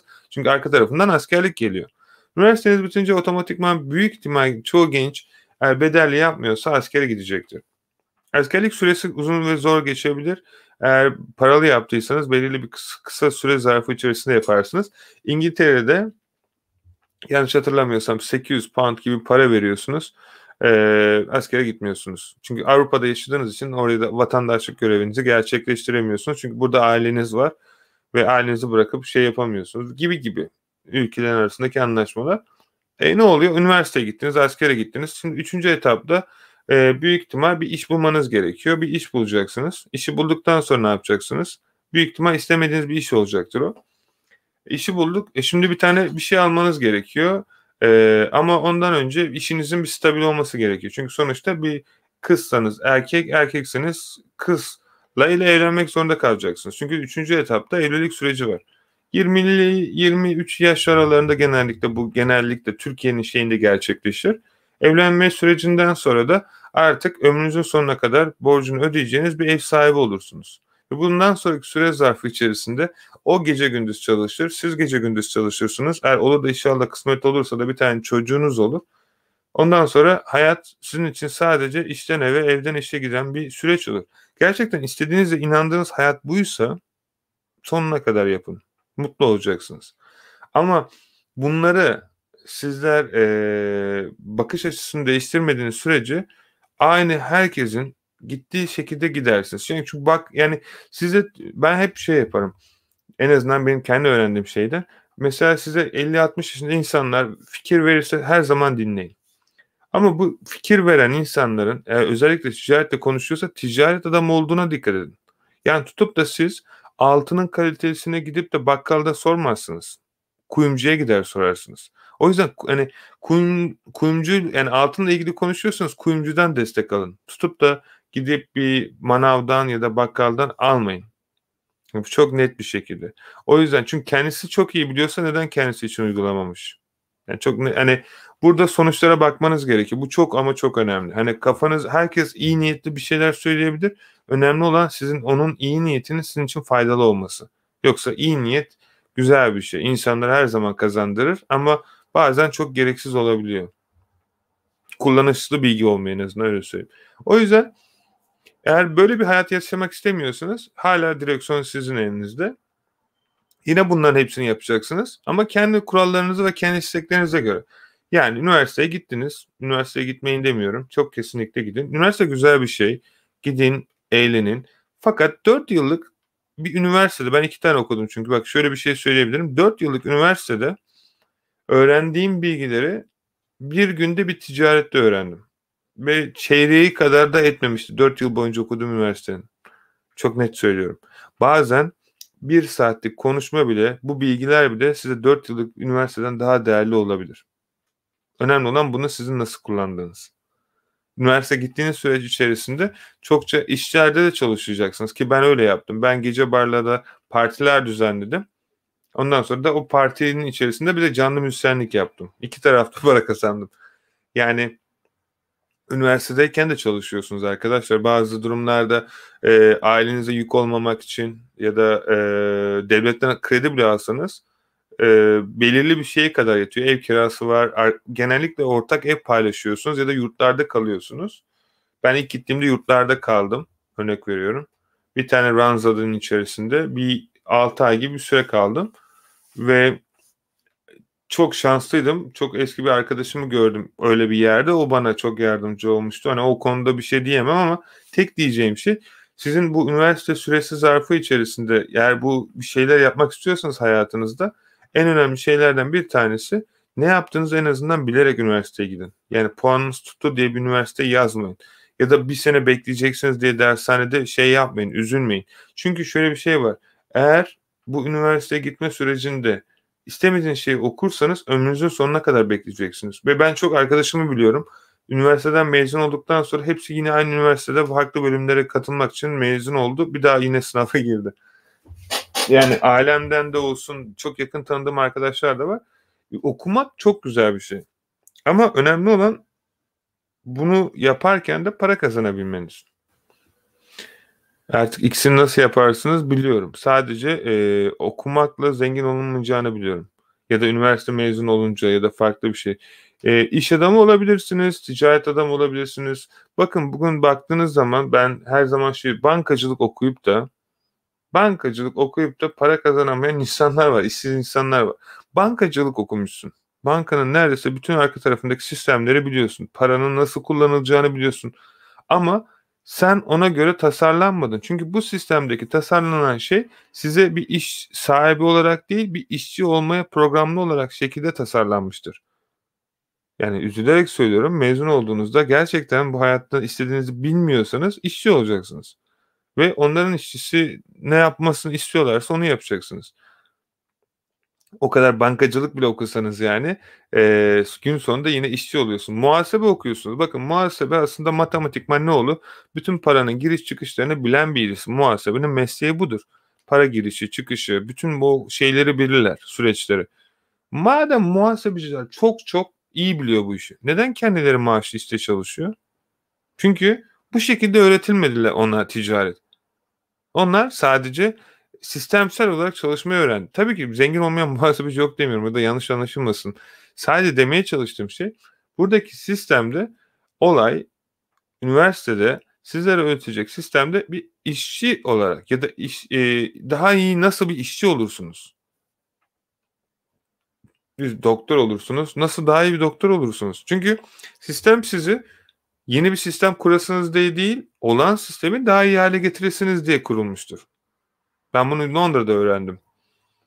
Dünyanın en büyük, yıllar boyunca dünyanın bütün ülkelerinde farklı yollarla bazı malzemelerine güzel bir yol alan bir ülkeden, gerçekten dünyanın bütün tarihi eserleri burada. Gidip görebilirsiniz. Osmanlı Devleti'nden aklınıza gelebilecek bütün devletlerin Firavun'un mezarı bile, Firavun bile burada. Eğer gerçekse tabii ki. Yani anlatmaya çalıştığım şey, Firavun'u bile alıp getirmişler. O kadar eli güzel bir ülke yani. Her şeyi burada görebiliyorsunuz. Ve bunlar doğru yani. Hani yüzyıllar boyunca öncesinden alınmış şeyler. O yüzden çok rahat bir şekilde bunu size söyleyebiliyorum ki, inandığınız şey her neyse Fatih Osmanlı'nın şah topunu. Fatih, sana gösteririm telefonda istiyorsan. Osmanlılar savaşa gittikleri zaman böyle yelekler giyerler. Genellikle padişah giydirirler. Farklı farklı boyuttaki şeyler engel olsun diye tılsım şeyleri yaparlar. Magicleri yaparlar. Onlara kadar aklına gelebilecek her şey. Mezar taşı var. Ve işin komik yanı, e, 6000 ile 7000 yılları arasında mesela bizim böyle çok büyük taşlara yazılmış Kur'anlar var. Fatiha suresi ve diğer sureler falan taşlara yazılmış, taş kalıplara. Onlar bile burada. Yani baktığınız zaman hani neler var. Ve burada aslında anlatmaya çalıştığım şey, buradaki bilgileri niye böyle söylüyorum size? Buradaki bilgiler sahte değil. Buradaki bilgiler gerçek. Ve bu birdeki bilgiler yüzyıllar öncesinde hepimizin atalarının aynı sorunları yaşayıp bize çözüm göstermek için yazmış olduğu bilgiler. Çünkü onlar da aynı sorunu yaşamış ve onlar da o zamanın şartlarına göre bir çözüm bulmuş ve sonraki nesillere aktarmış. Ama bizim nesil üzülerek bunu görememiş. Ama ben gördüm. Ve bu şekilde gördüğüm şeyi insanlara göstermeye çalışıyorum. Çünkü aksi takdirde sonunuz iyi ya da inşallah hep iyi olur. Herkes mutlu olur. Sadece tek istediğim, inandığınız şeyi bile bile yapmanız. Yani bağnaz bir şekilde bir şey yapamazsınız. Çünkü işe gittim, sigortam vardı. Bu hayat neden yaptığınızı bile çoğu insanlar bilmiyor. Neden çoğu insan konfeksiyonda çalıştığını bilmiyor. Çünkü iş bulması gerektiğini bilmiyor. Ya da bu iş yoksa orada para verildiğini bildiği için oraya gidiyor. Yani onu anlayarsanız zaten hepinizin çok ciddi paraları olacak. Ve en önemlisi, o paraları sevdiklerinizle yiyince, gerçekten böyle hani yemekten kastım böyle güzel güzel böyle düşünmeden yaşayınca bazı şeyleri, hayatınızda çok şeyin değiştiğini göreceksiniz. Arkadaşlarınızın, aldığınız arabaların, girdiğiniz evlerin, etrafınızdaki insanların, kalitenin daha güzel, az muhabbetle daha güzel olan şeylerin, işlerin, daha temiz durum muhabbetin, daha güzel kitapların, daha güzel yemeklerin tadına varacaksınız. Daha güzel tatillerin. Sonra benim de dün yaptığım gibi arkama dönüp baktığımda böyle çok hayatı düşündüm ve dedim ki, nereden nereye? Şaka gibi. Gerçekten nereden nereye yani. O yüzden bilmiyorum, inşallah hepiniz Allah'ın yürüyen kulum dediği insanlar olursunuz. Hayatınızı değiştirirsiniz ve herkese inandığınız şeyi daha iyi şekilde sunarsınız. Dedikten sonra 2 saat oldu. Ben bugün ayrılıyorum sizden. Çok teşekkür ederim hepinize. Bizim takımdaki çocuklar, yani arkadaşlarım, şeyiniz olursa sorunuz Telegram grubundan sorarsınız bana. Canlı chat'teki arkadaşlara da çok teşekkür ederim. Kanala abone olursanız da böyle güzel videolar olduğunda kaçırmazsınız. Dedikten sonra hepinize çok hayırlı akşamlar diliyorum. İyi akşamlar herkese. İyi akşamlar. Kendinize iyi bakın. Hoşçakalın. İyi akşamlar. Bay bay.